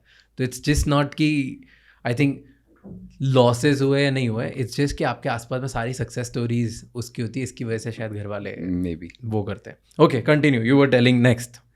सो वो 2 साल किया कंप्यूटर साइंस. फिर हाँ, फिर वो मैंने एक दिन उठा और मैंने कहा यार तुम रखो, मैं कुछ और करूँगा अब, क्योंकि मुझे दिख गया यार स्केल नहीं होगा. तो मेरा कन्विक्शन क्लियर था, पूरा इंडिया में फोड़ना है, पैन इंडिया जाना है, ग्लोबल जाना है, उससे नीचे कुछ नहीं. तो अगर वो नहीं हो रहा तो भाई नेक्स्ट लाइफ में मूव ऑन करो. अच्छा, कुछ और करो जो जा सकता है, जो बड़ा क्रैक कर सकता है कुछ. तो फिर उसके बाद मैंने फिर 3rd ईयर तक आते आते कुछ मैंने देख लिया यार कि फ्लिपकार्ट जैसी कोई कंपनी स्टार्ट हो चुकी है एंड ई-कॉम में कुछ चल रहा है. तो मैंने क्या किया कि ई-कॉम बन रहा था. मैंने कहा लुधियाना में बहुत कपड़े बनते हैं, वहाँ से उठाओ और ई-कॉमर्स बनाओ. तो मैंने वो स्टार्ट किया. फिर वहाँ पे फिर मेरे को समझ आया यार यहाँ तो बहुत ही पैसे वूसे लगते हैं यार, फंडिंग चाहिए कुछ. ये ऐसा भी कुछ है. तो पैसे तो है नहीं, क्योंकि वो हॉट डॉग से थोड़े बहुत बनाए थे, वो 2 मतलब कुछ खास था नहीं कि एक टेक का बिजनेस खड़ा हो जाए. वो भी उस टाइम पे जब फ्लिपकार्ट और थोड़े ई-कॉमर्स आ चुके थे. तो तब फंडिंग का समझ. अच्छा, फंडिंग भी होती है कोई चीज़. तो वो बनाया, 1-2 और बनाए. गया मैं ऐसे पिच डेक बना के मुंबई में, ऐसे मुंबई आया, फिर मैं बैंगलोर गया, हैदराबाद गया, दिल्ली गया. फंडिंग तो मतलब घर भेज देते थे यार सारे इन्वेस्टर. कुछ कॉलेज में था, कॉलेज भी कंप्लीट नहीं हुआ था. एंड फंडिंग मतलब, और चंडीगढ़ से था. मतलब कोई ऐसा परमुटेशन कॉम्बिनेशन नहीं था कि मेरे पे 4 पैसे क्यों लगाए. हाँ, कोई सक्सेस प्रीवियस रिकॉर्ड नहीं था. कोई नहीं था, कुछ नहीं था. वो हॉट डॉग कोई नहीं, कुछ गिन नहीं रहा था कुछ. ऐसा में न्यू भी था यार सब कुछ. इंडिया में इतने इन्वेस्टर्स भी नहीं होंगे. इन्वेस्टर्स पहुंचे कैसे उस टाइम पे? आज तो गूगल कर लो, लिस्ट ऑफ इन्वेस्टर्स मिल जाती है. पहले कैसे करते थे? पहले भी आई थिंक कुछ ना कुछ लिस्ट ऑफ इन्वेस्टर पता लग रहा था यार कि कुछ कंपनीज में इन्वेस्टमेंट हो रही है. ठीक है, तो आप हर चीज़ को ना रिवर्स इंजीनियर किया जा सकता है. फॉर एग्जांपल जैसे मैं हॉट डॉग्स वाला स्टार्ट किया था, तो मैंने ऐसे देखा यार ये जो इंग्रेडिएंट्स है ये कहाँ से मिलते हैं, उसके पीछे बढ़ के यार ये फैक्ट्री है. फिर उस फैक्ट्री के पास पहुँच जाओ, फिर उस फैक्ट्री से कंटैक्ट करो, फिर उसकी कॉस्ट कटिंग की यार अगर वो वेयर हाउस कोल्ड स्टोर है तो उसकी मेन मैन्युफैक्चरर कौन है, फिर वहाँ पहुँच जाओ। तो ऐसे अगर आप एक पकड़ लो यार इस कंपनी को फंडिंग मिली है तो उसकी एमसीए में रजिस्ट्रेशन अच्छा कौन कौन बैठा है, तो ऐसे ऐसे करके पीछे पीछे पहुँच जाओ। नाइस नाइस, ये that's a good way to see it कि आप सिर्फ आप कंपनी के रजिस्ट्रेशन में देख सकते हो कि उनकी कैप टेबल पे कौन कौन है, एग्जैक्टली और उससे you can reach out to people. तो ऐसे फिर उसके बाद पता लगा यार कि अच्छा ये 4 लोग और भी इन्वेस्टर हैं, कि कोई नहीं भी देता ना, कुछ लोग नाइस थे कि उन्होंने आगे कनेक्ट करवा दिया। तो मैं ऐसे घूमा इंडिया लेने के लिए, हाँ, तो सबने घर भेज दिया। तो उसके बाद फिर वो बंद करना पड़ा, तो मुझे लगा ये ना ऑपरेशन हैवी बिजनेस है। फिर मैंने एक शुरू किया सोशल मीडिया एप्लीकेशन, और वो मतलब वो क्या था तब ना टिंडर आया था, ठीक है, टिंडर आ चुका था, और 2015-16 हाँ अब ये 14 के अराउंड है कि आ चुका था। मतलब मैं तो बहुत टेक में बहुत वो था कि मैं देखता रहता था क्या आ रहा है। टिंडर आ चुका था वेस्ट में, और आई थिंक इंडिया में भी लॉन्च हो चुका था। जो टेक कम्युनिटी थी ना उन्होंने देख लिया था टिंडर क्या चीज़ है, ठीक है। तो मुझे लगा कि यार आइडिया तो बहुत फाड़ू है बट इंडिया में नहीं चलेगा। मेरे माइंड में था इंडिया में क्यों नहीं चलेगा, क्योंकि इंडिया में ना स्टीरियोटाइप बहुत है, तुम ऐसे अपनी फ़ोटो नहीं लगा सकते कि मैं तैयार हूँ डेट करने के लिए। तो मैंने कहा कुछ अलग बनाते हैं, तो मैंने ऐसी एक एप्लीकेशन बनाई जिसमें आप एनोनिमसली चैट कर सकते हो और फेसबुक लॉगिन से रिवील कर लो आइडेंटिटी जब कंफर्टेबल हो जाओ, जब ट्रस्ट फैक्टर बन जाए। ओके, और 2-3 दिन में 1 मिलियन मैसेजेस एक्सचेंज हुए प्लेटफॉर्म पे। मेरे को अब मेरे को मिल गया बड़ा प्रोडक्ट कि अब तो कुछ होना चाहिए, और तब फंडिंग इकोसिस्टम बन रहा था, भाग रहा था उस टाइम क्योंकि 2014 इंडिया को फर्स्ट यूनिकॉर्न मिला था, दैट वाज इन मूवी। हाँ, और फिर अब वो भाग रहा था। अब 2014-15 इज लाइक कि भाग रहा है इकोसिस्टम, और फंडिंग मिल रही है और फोमो हो रहा है लोगों को कि डाल दो भाई पैसा कहीं भी। तो वो बोला था अब मैंने कहा अब तो फंडिंग भी मिलनी चाहिए, अब इतना ट्रैक्शन भी है मेरे पास। फिर मैं गया फंडिंग लेने। फिर मैं देख रहा हूँ यार कि मेरे पास प्रोडक्ट भी है, मेरे पास ट्रैक्शन भी है। तो मेरे को आते थे पूछते थे यार रेवेन्यू मॉडल क्या है। मेरे को लगा कि एड्स, मुझे कुछ चमकता नहीं था एड्स के अलावा, क्योंकि मैं बेचूंगा क्या एक उसमें। मुझे नहीं पता था यार टिंडर ने सब्सक्रिप्शन लेके भी पैसे बना लिए, वो तो मेरे माइंड में कभी क्रॉस ही नहीं किया कि यार मैं पैसे ही ले लूँ मेरी ऐप यूज़ करने के, तो वो नहीं क्रॉस किया मेरे को। तो वो रेवेन्यू मॉडल पे फंस जाता था।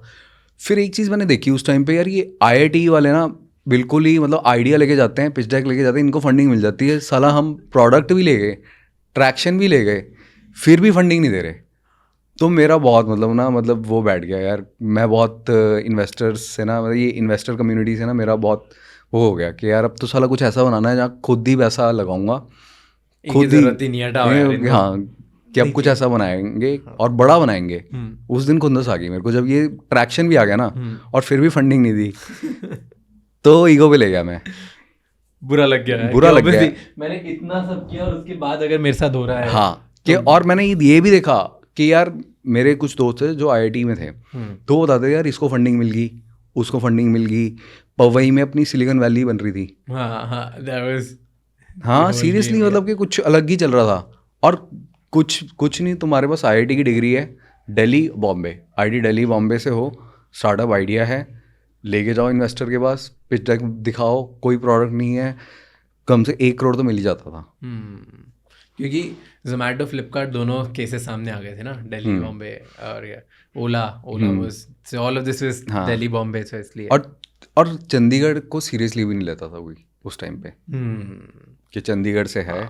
बन से बैंगलोर, गुड़गांव, और आई थिंक गुड़गांव में भी नहीं इतना था, मुंबई में इतना एक्शन। गुड़गांव में तो फर्स्ट सेट ऑफ एंटरप्रेन्योर्स बहुत थे, गुड़गांव में तो फर्स्ट सेट ऑफ एंटरप्रेन्योर्स बहुत थे। बैंगलोर और मुंबई में बहुत एक्शन था उस टाइम पे। ओके, क्यों? ओला बनी थी यहाँ से, IIT बॉम्बे से, बट जोमेटो दिल्ली से बना है।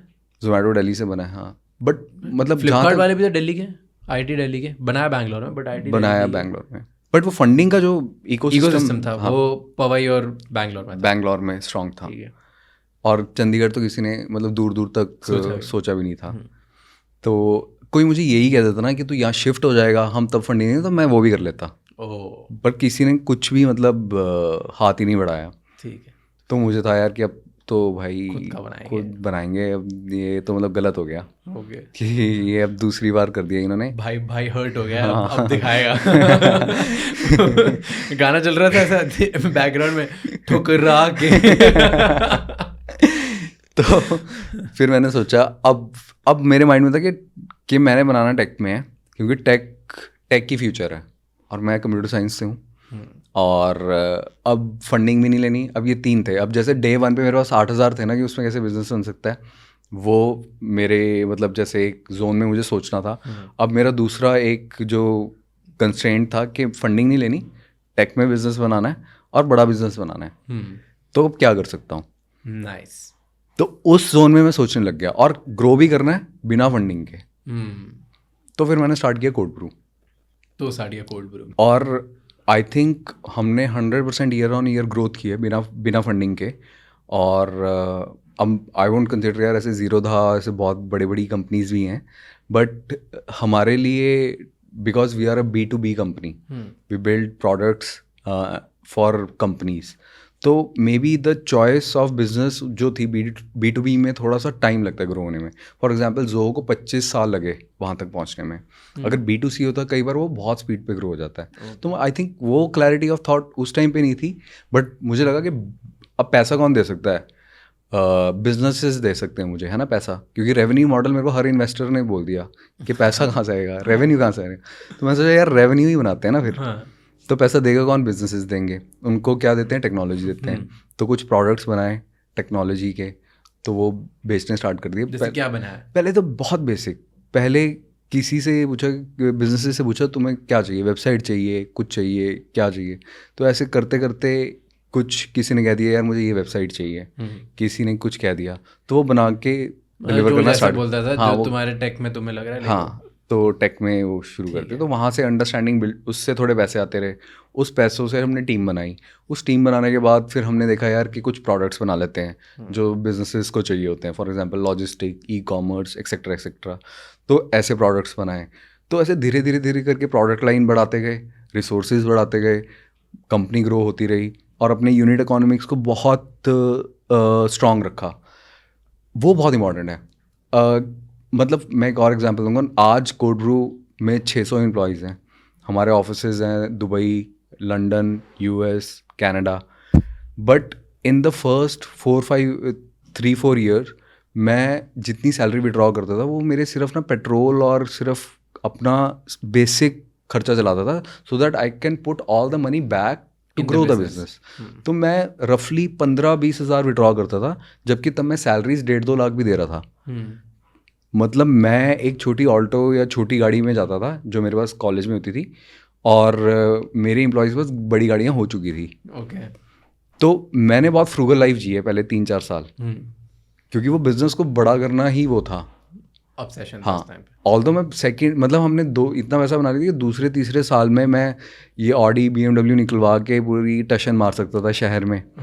बट मैंने 10-20 हज़ार ही विड्रॉ किए जिससे मेरा खर्चा चले, और सारा पैसा वापस बिजनेस में डाला और उसको 100% ईयर ऑन ईयर ग्रो करते गए। बस उसके बाद जब 6-7 साल 8 साल वो करते रहे, तो उसके बाद फिर भी लगा यार कि इतना टेक बिजनेस जिसमें कस्टमर एक्विजिशन कॉस्ट इतनी हाई है और B2B बिजनेस है, अगर इसमें इतना धंधा ग्रो कर लिया तो आई थिंक कि अब कुछ और बड़ा किया जा सकता है। तो आई थिंक कैपेबिलिटी है करने की कुछ बड़ा। और आई थिंक मुझे ऐसा लगता था, मेरा थॉट है कि जितने वहाँ पे ये यूनिकॉर्न्स बने हैं, अगर फंडिंग उठा दो ना आधे ढेर हो जाएंगे। कि धंधे बंदा नहीं आता, बस ऐसे मतलब कोई डिग्री का खा रहे हैं, कोई कैसे, मतलब आई डोंट नो, मैं 50% ढेर हो जाएंगे मुझे लगता है आज फंडिंग हटा दो। ओके, मतलब कोई बिजनेस मॉडल, रेवेन्यू मॉडल कुछ नहीं है, खत्म हो जाएंगे यार। तुम कहाँ से अगर मतलब बिजनेसेस बना रहे हो, बिजनेस मॉडल फिगर आउट नहीं किया, फंडिंग इन्फ्यूज़ करी जा रहे हो, सारे फेसबुक मॉडल को कॉपी कर रहे हैं कि कुछ ऐसा हो जाएगा तो वैसा हो जाएगा या वैसा चला जाएगा, ठीक है। तो अभी आप देख रहे हो क्या हाल हो रहा है, ले ऑफ्स हो रहे हैं, राइट। अब फंडिंग रुकी हुई है, क्या क्या अभी बहुत सारे स्टार्टअप्स ने क्या क्या पोस्ट डाला है, अभी मैं जाना नहीं चाहता डिटेल में, बट मेरा ये बिलीफ है यार कि जिन्होंने अपने हाथ से जो Tier 2 Tier 3 में बिजनेसमैन बैठे हैं, जिन्होंने कन्वेंशनल अच्छे ट्रेडिशनल बिजनेस बनाए हैं, उनको थोड़ा टेक सिखा दो ना, वो आधे एंटरप्रेन्योर्स की ले लेंगे जो टॉप पे बैठे हुए हैं। क्यों ऐसा लगता है कि क्यों ले लेंगे? ऐसा क्या है जो आपने, what do you feel maybe is there in you, यहाँ सारे स्मॉल बिजनेस ओनर्स में है, यहाँ स्मॉल एंटरप्रेन्योर्स में है, जो बड़े टेक फाउंडर्स में जिनके पास बहुत फंडिंग्स है, बहुत बड़े बड़े यूनिकॉर्न्स है, उनमें नहीं है? यार धंधे के फंडामेंटल्स, ओके, जैसे जैसे यार कि कितना क्या है तुम्हारा, अगर तुम ठीक है तुम लॉन्ग टर्म लेके चल रहे हो अपनी कस्टमर लाइफ टाइम वैल्यू, आप फंडामेंटल्स को छोड़ के सिर्फ फंड रेज के ऊपर ही ध्यान दे रहे हो कि अगला राउंड कैसे रेज करना है, फिर उसका अगला कैसे करना है, आप बिजनेस पे फोकस नहीं कर रहे हो, आप कस्टमर एक्विजिशन कॉस्ट तुम्हारी ठीक नहीं है, तुम्हारे ऑपरेशनल एक्सपेंस ठीक नहीं है, और फिर बाद में सारा ऑफलोड कर रहे हो रिटेल इन्वेस्टर पे जाके अपना शिट, वो कहाँ से समझदारी है यार? मतलब कितने केसेस हुए हैं अभी, सारा अपना ऑफलोड कर दिया वहाँ जाके रिटेल इन्वेस्टर, उनका पैसा डुबा दिया। पर अब तो चेंज हो रहा है। क्या चेंज हो रहा है अभी? तो हो रहा है। कोई एग्जांपल है जिसका आईपीओ निकला है और वो बहुत सस्टेन और रिटेल इन्वेस्टर ने अच्छा पैसा बनाया है? एक प्रोबेबली एक होगा मेरे माइंड में। कौन? स्टार्टिंग में नायका ने अच्छा पैसा बना के दिया था अभी रिटेल तो ने, वो भी थोड़ा वो भी डाउन है।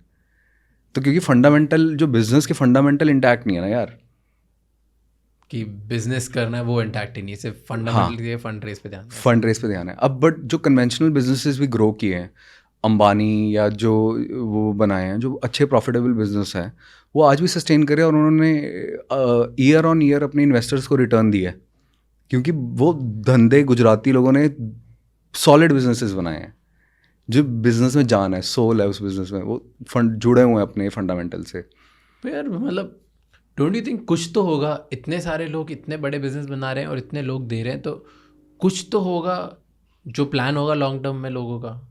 जरूरी थोड़ी हर किसी का बिजनेस हो, क्योंकि I tell you why I am telling you this, okay, कि मैंने कहीं पे पढ़ा था ये कि आप मार्केट कैपिटलाइज कर लो, लीडर बन जाओ, धीरे धीरे आप रेवेन्यूज बना सकते हो। ये यूएस की कॉन्सेप्ट है। यूएस में मैक्सिमम लोग ऐसे ही करते हैं कि आप कितनी जल्दी मार्केट में डिस्ट्रप्शन फैला देते हो, कितनी जल्दी मार्केट से आप पैसा बना लेते हो, क्योंकि इतना ज़्यादा आपका मार्केट शेयर होता है। क्योंकि जितना बड़ा मार्केट शेयर होता है देन आपके पास चांसेस होते हैं उस टाइम पे आप रेवेन्यू बना सकते हो। एब्सोल्युटली, बट उसकी विजन तो हो। आप आधे फाउंडर्स को ये भी नहीं पता कि ढंग का 5 साल बाद कंपनी पैसा कैसे बनाएगी, वो तो क्लियर हो एटलीस्ट। पर ओके, नहीं क्लियर होता कि यार कि प्रॉफिटेबली कैसे ऑपरेट करेगी। मैं इतने एग्जांपल दे सकता हूँ कि उनको आज भी नहीं पता कि 5 years 7 years down the line ये कंपनी कैसे बनाएगी। सारों ने एग्जांपल ले लिया, अमेजॉन 7 साल लॉस में रही, 20 साल लॉस में रही, या फेसबुक इतने टाइम पैसा नहीं बनाया, बट क्लैरिटी ऑफ थॉट ना वहाँ पे प्रॉपर थी यार, ये कैसा बनेगा। यहाँ पे वो क्लैरिटी ऑफ थॉट नहीं है यार कि 7 साल 10 साल बाद भी पैसा कैसे बनेगा, पैसा इन्वेस्टर्स का वापस कैसे जाएगा जो लास्ट में एंटर किया इन्वेस्टर। पहले वाला तो निकल गया और फाउंडर ने भी बना लिया बढ़िया। वैसे फाउंडर कहाँ बना पाते हैं यार, बहुत लेट बना पाते हैं। सेकेंडरी राउंड तो निकलते ही है ना, हर राउंड पे अपना सेकेंडरी शेयर्स तो बेचते हैं। बहुत टाइम बाद निकलता है, इतना आसान थोड़ी है। नहीं, every round, after every round they sell secondary shares यार। फाउंडर तो सेफ है यार। आई काइंड ऑफ डिसएग्री, क्योंकि मुझे लगता है फाउंडर इतना आसान नहीं होता सेकेंडरी, कैसे मतलब कल पे आए फाउंडर लेके चले जाए और कोई बिजनेस सेंस नहीं। जितने round series A series B जब वहाँ से स्टार्ट हो जाता है आफ्टर सीड, सीरीज ए के बाद तो सेकेंडरी राउंड स्टार्ट हो जाते हैं यार। सेकेंडरी करने देते हैं इन्वेस्टर्स, वीसी एटलीस्ट। अगर वो थोड़ा बहुत, अगर $100 रेज हो रहा है उसमें $5 सेकेंडरी हो जाता है। हाँ, तो 100 मिलियन पे 5 मिलियन नॉट बैड। तो 5 मिलियन तो आ गया ना जेब में फाउंडर के। तो सी आई एम नॉट अगेंस्ट कि ठीक है यार कि उन बंदों में भी दम है, उन्होंने बनाया है, बट मैंने ये बोला कि 50% ढेर हो जाएंगे। मैंने ये नहीं बोला कि 100% ढेर हो जाएंगे, क्योंकि वो भेड़ चाल में सारे ही चले गए ना यार कि फंडिंग उसी को ग्लैमराइज कर रहे हैं। आई तो स्टिल फील कि ना कुछ तो है, या तो हमें पता नहीं है अभी तक, या हमने बस 2-3 एग्जाम्पल्स गलत देख लिया, या हम बहुत जल्दी जज कर रहे हैं।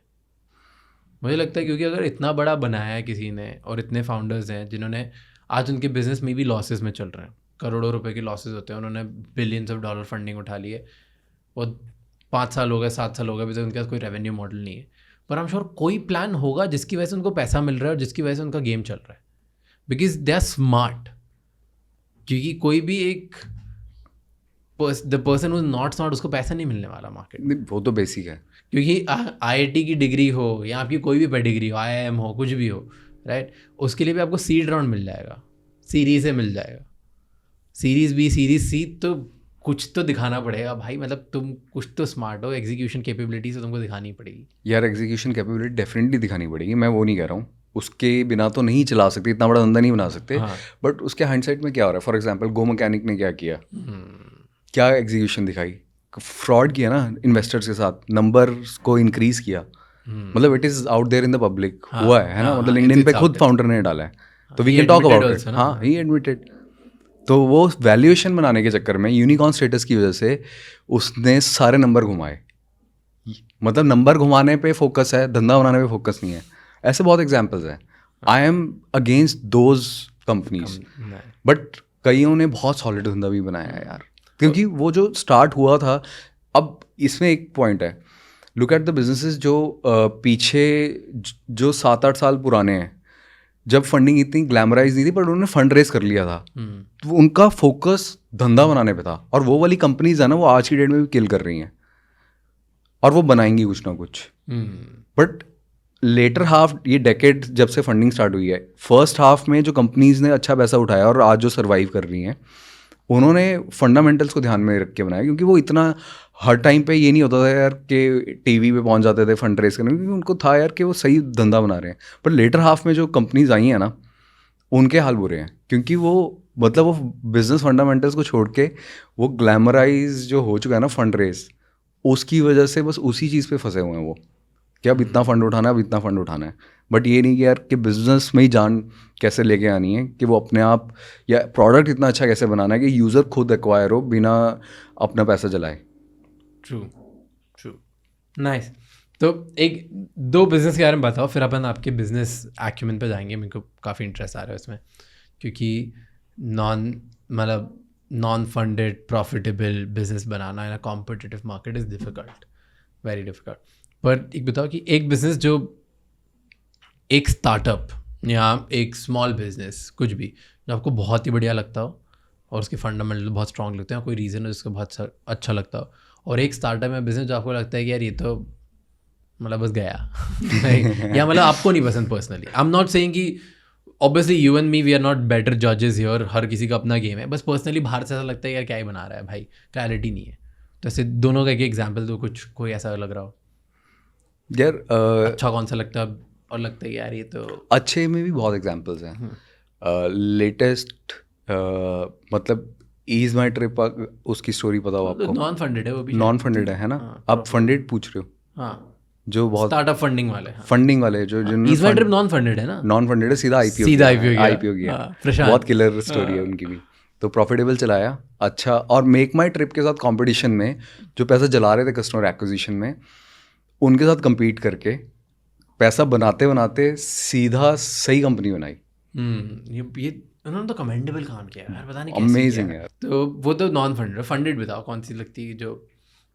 यार मुझे लगता है कि Zomato in the long run आज वैसे नहीं बना रहा, बट वो इतना कुछ कंट्रोल करता है वो, अभी लोगों को पता नहीं है। फॉर एग्जांपल जैसे दे स्टार्ट, जिन्होंने हाइपर प्योर स्टार्ट किया है, मतलब वो बहुत कुछ कर सकते हैं। वो सब जानते हैं कि आप क्या, किस टाइम पे क्या खाना पसंद करते हो, और कैसा खाना और अगर आप एक चीज़ को सोचो कि एक कॉलेज में कोई होता है, या हम डे टू डे में अगर हम अपने एक्सपेंस को मैप आउट करें, सबसे ज़्यादा हमारा बाहर खाने पे खर्चा होता है।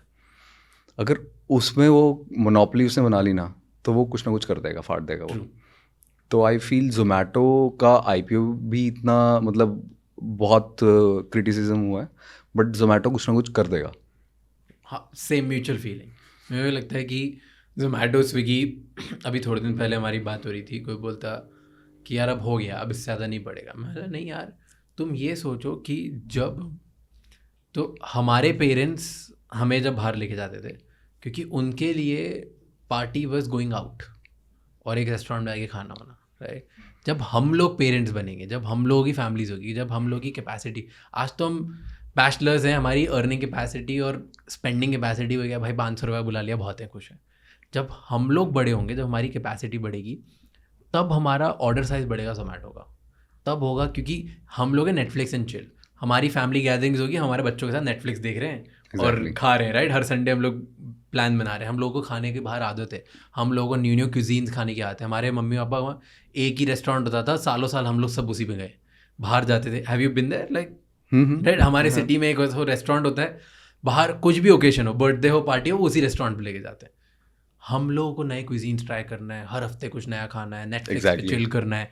तो जब हम लोग पेरेंट्स बनेंगे और हमारी अर्निंग कैपेसिटी बढ़ेगी ना, तब जोमेटो स्विगी सेंस करेगा। अरे मेरे को तो ऐसा लगता है कि जोमेटो कल हज़ारों एकड़ खेत ओन करके सारा फ्रंट एंड पे वैसा ना बनाए, वो बैक एंड में बनाएगा। खेती करके भी वैसा बना सकता है वो तो। कि कौन से सबसे ज्यादा बिकता है, कौन से रेस्टोरेंट में बिकता है, कौन सा बिकता है, क्या उगाना है, आलू बेच सकता है वो सारे रेस्टोरेंट को, कुछ भी बेच सकता है यार वो तो। मतलब इतने डेटा पे बैठा है आज की डेट में। वो फ्रंट एंड पे रेस्टोरेंट्स भी खत्म कर सकता है, वो एवरेज वैल्यू भी बढ़ा सकता है, बैक एंड पे सप्लाई चेन भी कंट्रोल कर सकता है, वो कुछ कर देगा। जोमेटो स्विगी आई फील दोनों, हाँ, ये गेम है, वो बन सकता है फ्यूचर में, क्योंकि जब हम लोग बड़े होंगे तब।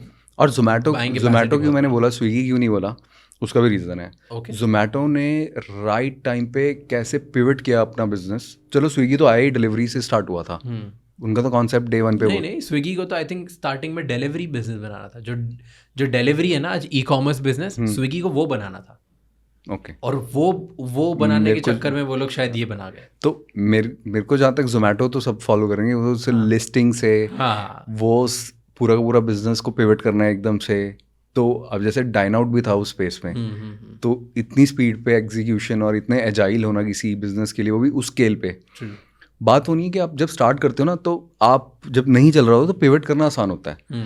जब एक कंपनी बन चुकी होती है और फंड रेज भी कर चुकी होती है, एक डायरेक्शन में बढ़ रही होती है जब ट्रेन, वो उस ट्रेन को घुमाना बहुत डिफिकल्ट है। अगर वो उसने वो कर दिया ना, तो मेरे को लगता है यार वो कुछ ना कुछ कर देगा। नाइस, नो फेयर, ठीक है। तो दैट इज वन। अब कौन सी ऐसी लगती है कि जो बस तो जाइए, ऐसा लगता है कि मुझे नहीं जमता, बस तेरे मुझे नहीं जमता। एक तो था दो कोई जो ऐसा लगता है कि यार मुझे नहीं जम रही बिजनेस। यार ये मेरे को लगता है ये ज़ेप्टो ज़ुप्टो उड़ेगी अच्छे से। क्यों ऐसा यार? बिकॉज यार तुम 15 मिनट में दे तो रहे हो, राइट? ठीक है, उस पे पैसा नहीं बना पाओगे, क्योंकि वो कॉस्ट ऑफ एग्जीक्यूशन इतनी ज़्यादा हो जाएगी। या तो आप इतने बड़े बन जाओ, बट ये है ना कि फूड में आप क्या कर सकते हो कि आप पूरा का पूरा सप्लाई चेन कंट्रोल कर सकते हो, पीछे पूरा बैकएंड तक जा सकते हो, तो आप कुछ ना कुछ बिजनेस बना लोगे, राइट?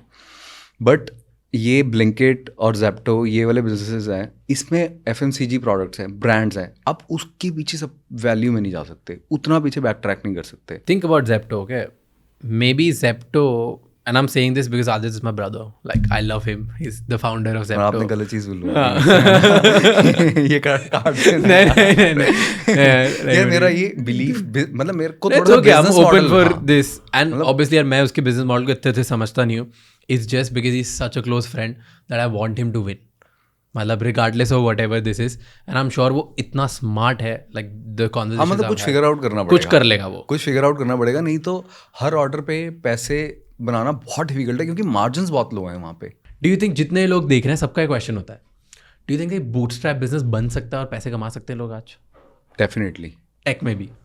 और मैं बेसिकली इनफैक्ट जब से ये अनाउंस किया, मेरे को ना काफ़ी लिंक्डइन पे मैसेजेस आ रहे हैं, इंस्टा पे मैसेजेस आ रहे हैं कि हम बिज़नेस कर रहे हैं, बूटस्ट्रैप कैसे बन सकता है।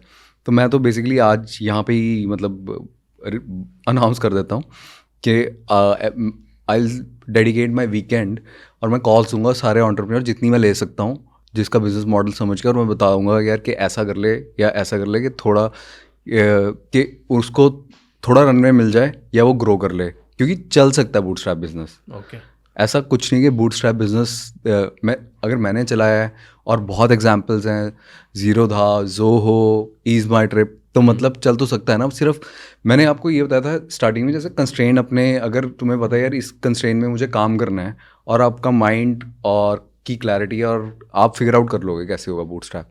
अब फॉर एग्जांपल सबसे ज़्यादा बूटस्ट्रैप में इशू क्या है कि customer acquisition cost, gross margin तो आप बना लेते हो, आप कपड़ा अपना ई कॉम खोलो या फूड का बिजनेस खोलो, राइट, कोई भी टेक में बिजनेस खोलो, ग्रॉस मार्जिन पे आप काम कर लेते हो।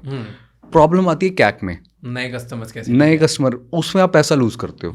अगर आप वो फिगर आउट कर लो ना क्रिएटिव वे कि आपको कस्टमर कैसे एक्वायर करना है और अपना प्रोडक्ट इतना सॉलिड कैसे बनाना है, तो आप बूटस्ट्रैप बिजनेस भी ग्रो कर सकते हो।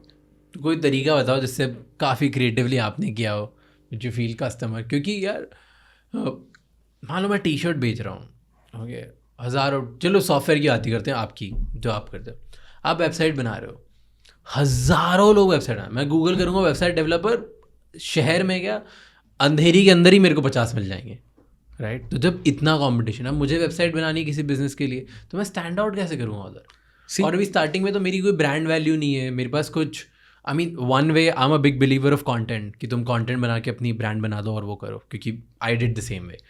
पर अगर वो नहीं है, स्टार्ट ही कर रहे हैं, अब एकदम ही शुरुआत है, तो कैसे करो। And you did it also, like you were never a brand, you were never a personal brand, right. आपने भी बिना पर्सनल ब्रांड के बनाया, तो उस टाइम पे कैसे फिगर आउट करो कि मेरे को पैसा मिल जाए।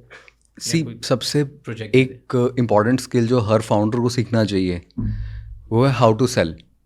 ओके, अगर बेचना नहीं आता ना, फिर आपको क्योंकि अपनी जर्नी में ना, स्टार्टअप की जर्नी में डेली कुछ ना कुछ बेचना है। टीम जो, अगर आप रिसोर्स एक्वायर करने जा रहे हो उसको विजन बेचनी है, रिटेन करना है किसी एम्प्लॉय को तो उसको कुछ बेचना है, कस्टमर को कुछ बेचना है, इन्वेस्टर को कुछ बेचना है। तो सबसे पहले इंपॉर्टेंट स्किल है कि बेचना सीख लो यार।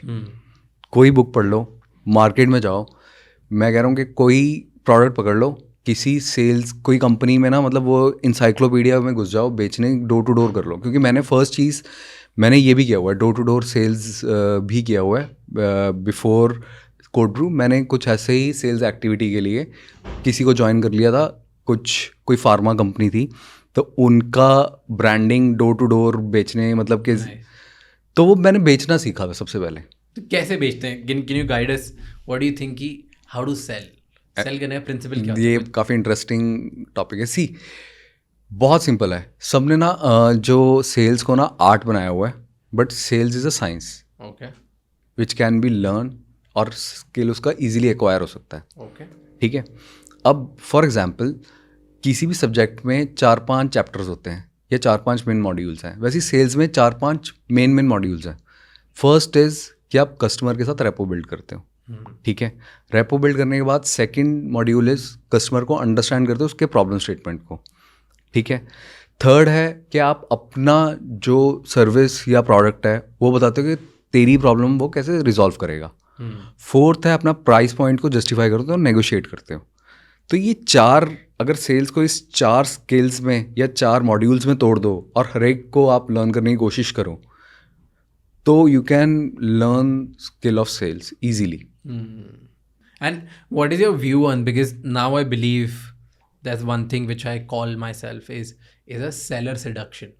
इसको सेल सेडक्शन बोलते हैं, राइट, यूजुअली। तो देखना बेस्ट सेल्स पर्सन होते हैं ना, वो रूम में आपको सिड्यूस कर देते हैं एक तरीके से, like you get seduce with an idea. And seller seduction मतलब क्या होता है कि जो अच्छा सेल्समैन होता है वो कभी भी प्रॉब्लम, फीचर, ये सब नहीं बेचता, वो एक एंड स्टेट बेचता है, आइडियल स्टेट, कि जो उसकी प्रोडक्ट या सर्विस है वो आपको मिलने के बाद बेस्ट के सिनेरियो क्या होगा। तो आपको वो पहले इमेजिन करा देता है कि भाई ये होने वाला तेरे साथ। Now that you have already imagined your self कि मैं, for example I give you an example, right, कि थिंक अबाउट म्यूज़िक फेस्टिवल, मान लो टुमारोलैंड, सबने सुना है टुमारोलैंड।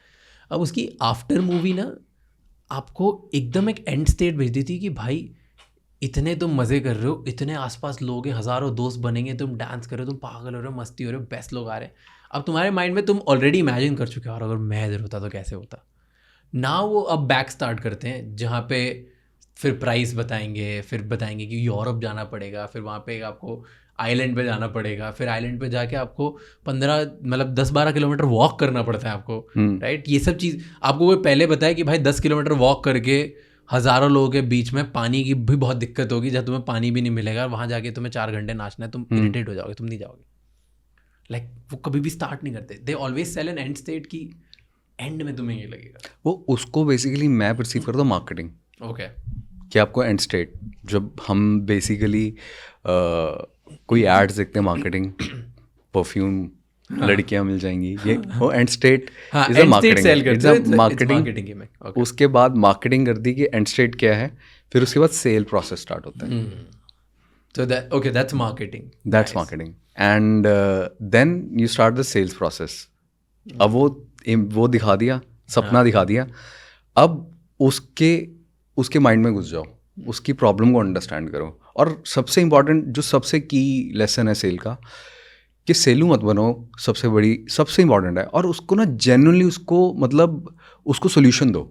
अगर और वो जेन्युइननेस अगर आपकी रिफ्लेक्ट करेगी ना, तो सेल अपने आप निकल जाएगी। आपको लगेगा ना मैं बंदे का काट रहा हूँ सामने वाले का और मैं बहुत तगड़ा सेल्स पर्सन हूँ, तो मतलब वो शॉर्ट टर्म ही है। अगर लॉन्ग टर्म में अगर आपने सर्वाइव करना है सेल्स प्रोफेशन में, इवन एंटरप्रेन्योर, क्योंकि entrepreneur has to sell day in day out, Every day, yes. या तो you have to be very genuine. अगर आप वो काट रहे हो दुनिया का, तो आपका कटेगा। तो सही सेल्स पर्सन वही है जो जेन्युइनली अंडरस्टैंड करता है प्रॉब्लम को और जेन्युइन सोल्यूशन देता है, और अपने प्रोडक्ट्स, और उसको पता है मेरा प्रोडक्ट या सर्विस इसको सॉल्व कर देगी।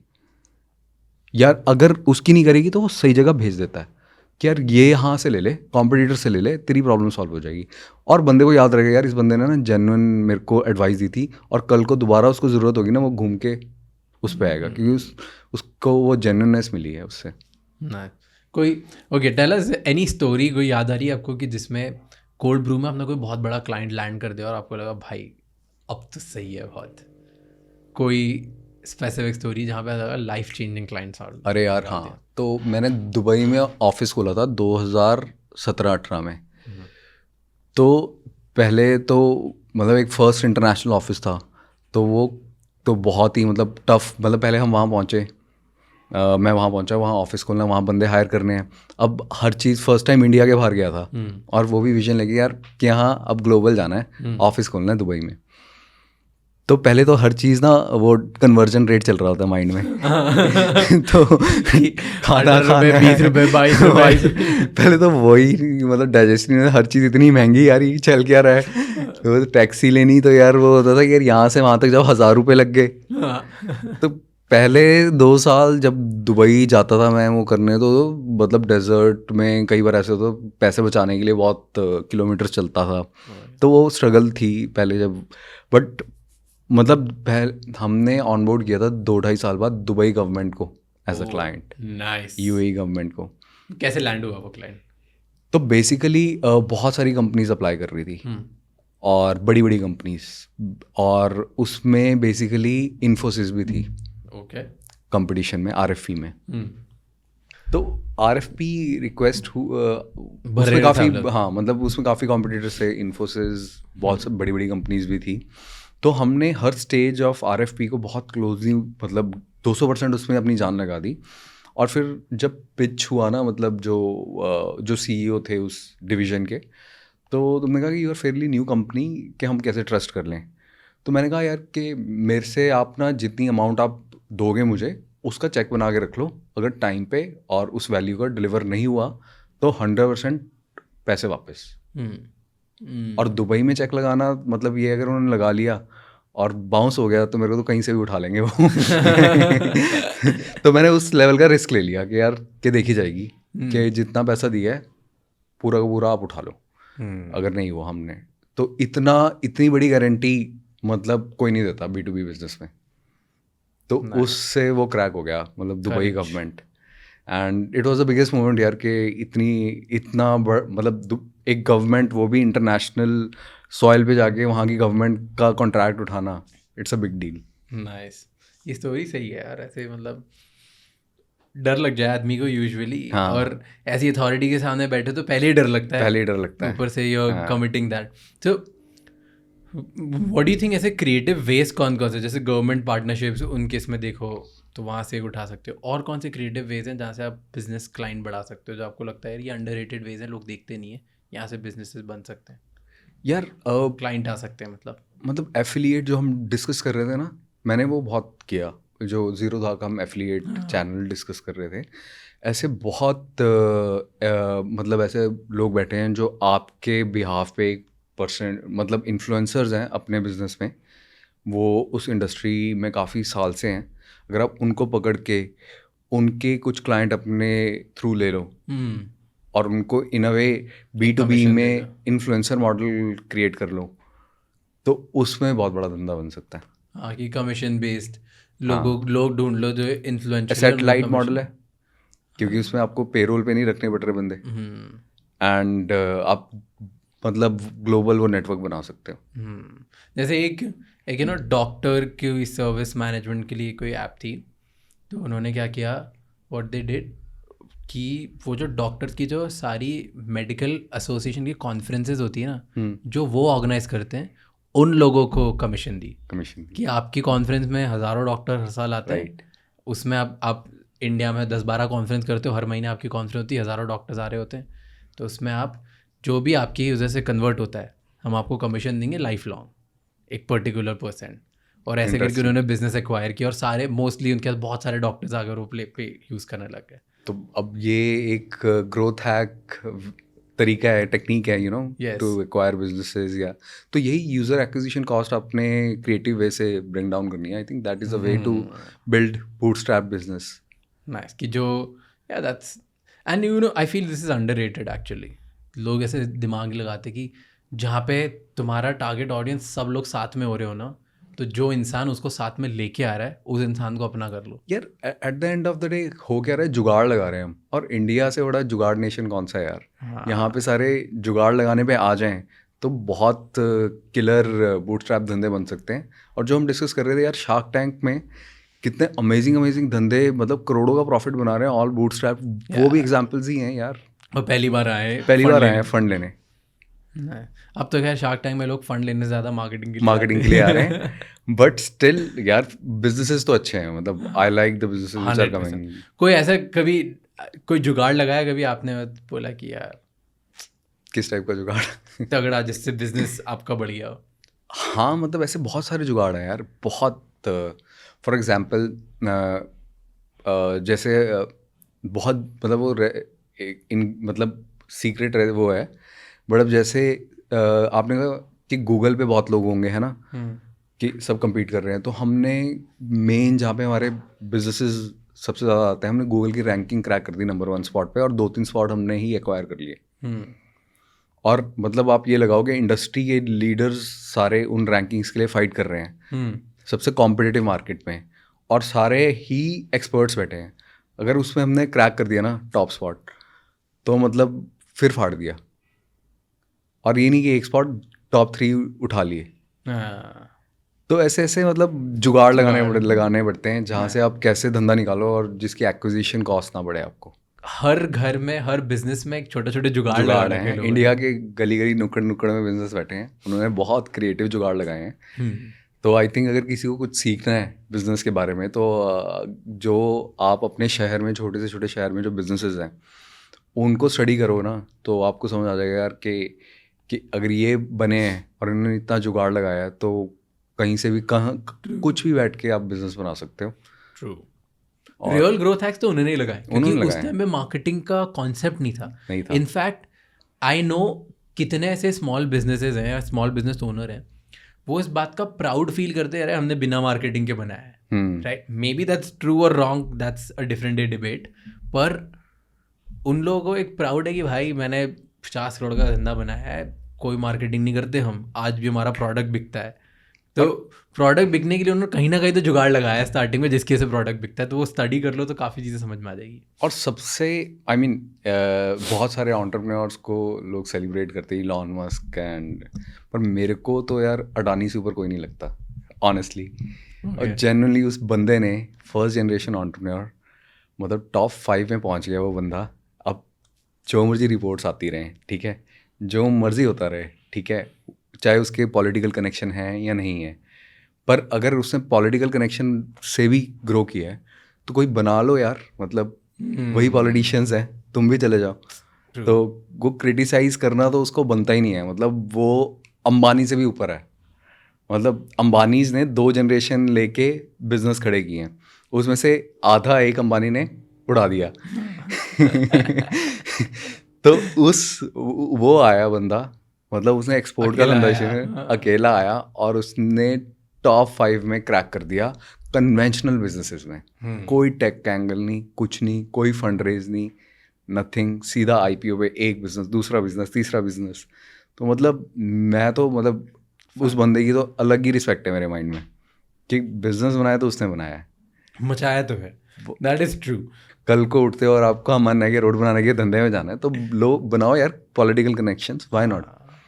तो उसमें भी ये नहीं है कि यार के पॉलिटिशियंस के आसपास हज़ारों बिजनेसमैन आते हैं कनेक्शंस बनाने। वो जिस दिन एमएलए बनता है ना कोई, तो उसके घर के में ना सारे कोई ना कोई गिफ्ट छोड़ जाते हैं। तो वो हर कोई नहीं क्रैक कर पाता पॉलिटिकल कनेक्शन भी। वो भी एक धंधा बनाने की जितना ही टफ है, स्किल है वो भी। हाँ, मतलब एक पॉलिटिशियन भी किसी बिजनेसमैन पे क्यों ट्रस्ट करेगा। तो वो भी क्रैक करना एक धंधा बनाने से कम नहीं है। तो अगर वो भी कौन सा अपने बाप दादा से उसके पॉलिटिशियंस थे, उसने भी स्क्रैच से बिल्ड किया अपना नेटवर्किंग है यार। I counted as networking only.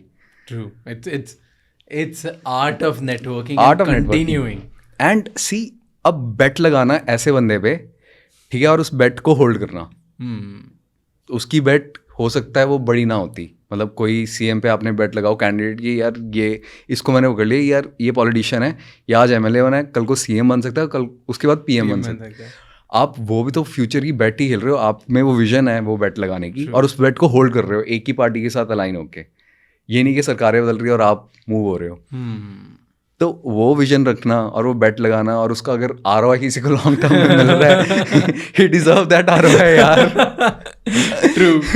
That belief, that spotting the opportunity, spotting the right person, conviction, सब चीजें मिला के सबका। अब फॉर एग्जाम्पल मैं पॉलिटिशियन हूँ, राइट, फॉर एग्जाम्पल, ठीक है, और मैं पॉलिटिशियन हूँ, मुझे पता है यार कि मुझे ना इसको प्राइवेटाइज करना है। और एज अ पॉलिटिशियन मेरा विजन क्लियर है कि मैं तो देश को आगे लेके जा रहा हूँ, इसको प्राइवेटाइज करूँगा। अब मैं अगर 10 बिजनेसमैन को जानता हूँ और मुझे पता है यार ये बंदा मेरा दोस्त भी है, या मेरा ये, मैं इसको जानता हूँ और ये बंदा सही धंधा कर देगा, ये देश को भी आगे ले जाएगा, 4 पैसे खुद के भी बना लेगा, कोई चक्कर नहीं, और गवर्नमेंट को भी रेवेन्यू दे देगा, तो मैं क्यों ना करूँ यार as a politician. True, why not. देश आगे जा रहा है, सिस्टम्स बेटर हो रहे हैं, ठीक है, गवर्नमेंट को रेवेन्यू आ रहा है, और अगर वो कंपनी आगे जा रही है उसके रिटेल इन्वेस्टर्स को पैसा मिल रहा है, it's win win for everybody यार। और उस टैक्स से ऑब्वियसली एम्प्लॉयमेंट बढ़ रही है, सब बढ़ रहा है, तो सब बढ़ anyway, रहा है। हाँ, तो मतलब इसको नेगेटिव लाइट में देखने का पॉइंट ही नहीं है। ट्रू। और ये 1-2 रिपोर्ट्स के चक्कर में मार ली ऐसी मार्केट उसकी, बट और वो लोग ये नहीं देख रहे, वो तो शॉर्ट सेलर है यार। हाँ, वो तो चाहता है गिरना है। चाहता है गिरना।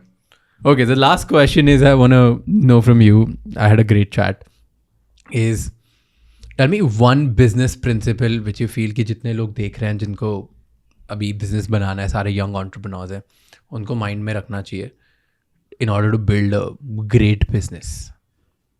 कोई specific business formula, फंडा या कोई principle which you believe in? I think it's not a business principle, but it's a life principle. It's a law of experimentation. Okay, ठीक है, go deeper.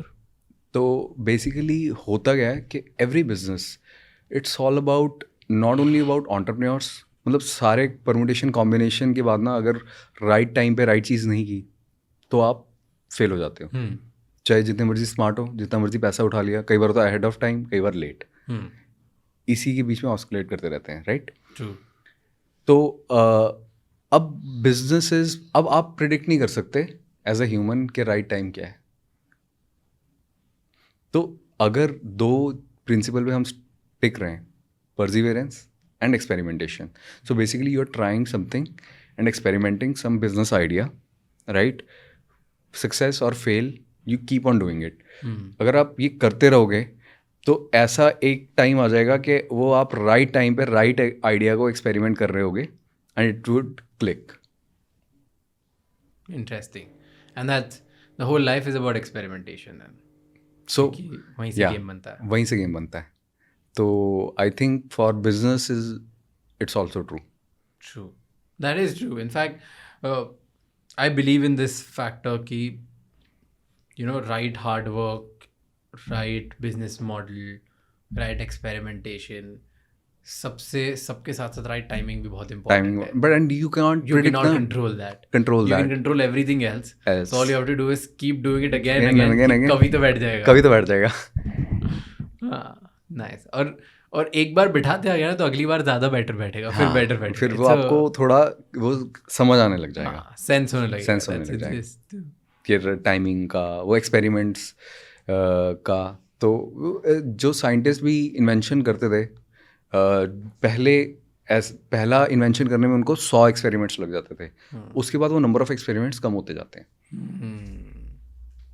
ये चीज़ क्रिकेट जैसा हो गया ना. मतलब आप बैटिंग करने जाते हो तो स्टार्टिंग में एक ओवर में एक बॉल भी नहीं खेल पाते होते उधर. फिर धीरे धीरे टच होने लगती है, फिर बाउंड्री जाती है धीरे धीरे, एंड फिर एक टाइम आता है जब इतनी प्रैक्टिस करते हो 6 बॉल पे 6 छक्के मारते हो. Exactly. Then is your timing. And उसके बाद भी इतनी प्रैक्टिस, इतना परम्यूटेशन कॉम्बिनेशन राइट होने के बाद भी एक बार एक गलत बॉल आ जाती है और आउट हो जाता है. So you have to start again. मतलब विराट कोहली, सचिन तेंदुलकर, युवराज जैसे लोग सबके साथ हुआ है. सबके साथ, सब आज भी 0 पे आउट होते हैं. Right, absolutely. So that's the whole business game. Thank you so much, brother. It was lovely chatting to you. Pleasure. I hope you enjoyed as well, and we will be I able to loved get it. your story out in a better way. Plus, मैं wait कर रहा हूँ कि third unicorn कब आने वाला है. बहुत And जल्दी. all the best. Thank you so third much. Unicorn नाम अश्नी ने डिसाइड कर लिया था. थर्ड यूनिकॉर्न या कि मैं तीसरा बनाने जा रहा हूँ. बनाने जा रहा हूँ. तो पहला ग्रोफर्स, पहला ग्रोफर्स, भारत सेकंड में? इज भारत पे, third is unicorn, third third unicorn. I hope decacorn बने ये. नाइस. ऑब्वियसली अब अगर साथ में 2 लोग सोर्सेज जुड़े हैं, फोर्सेस, तो एक और एक 11 ही होता है. एक और 11 ही होता है. So I hope that it works out very well.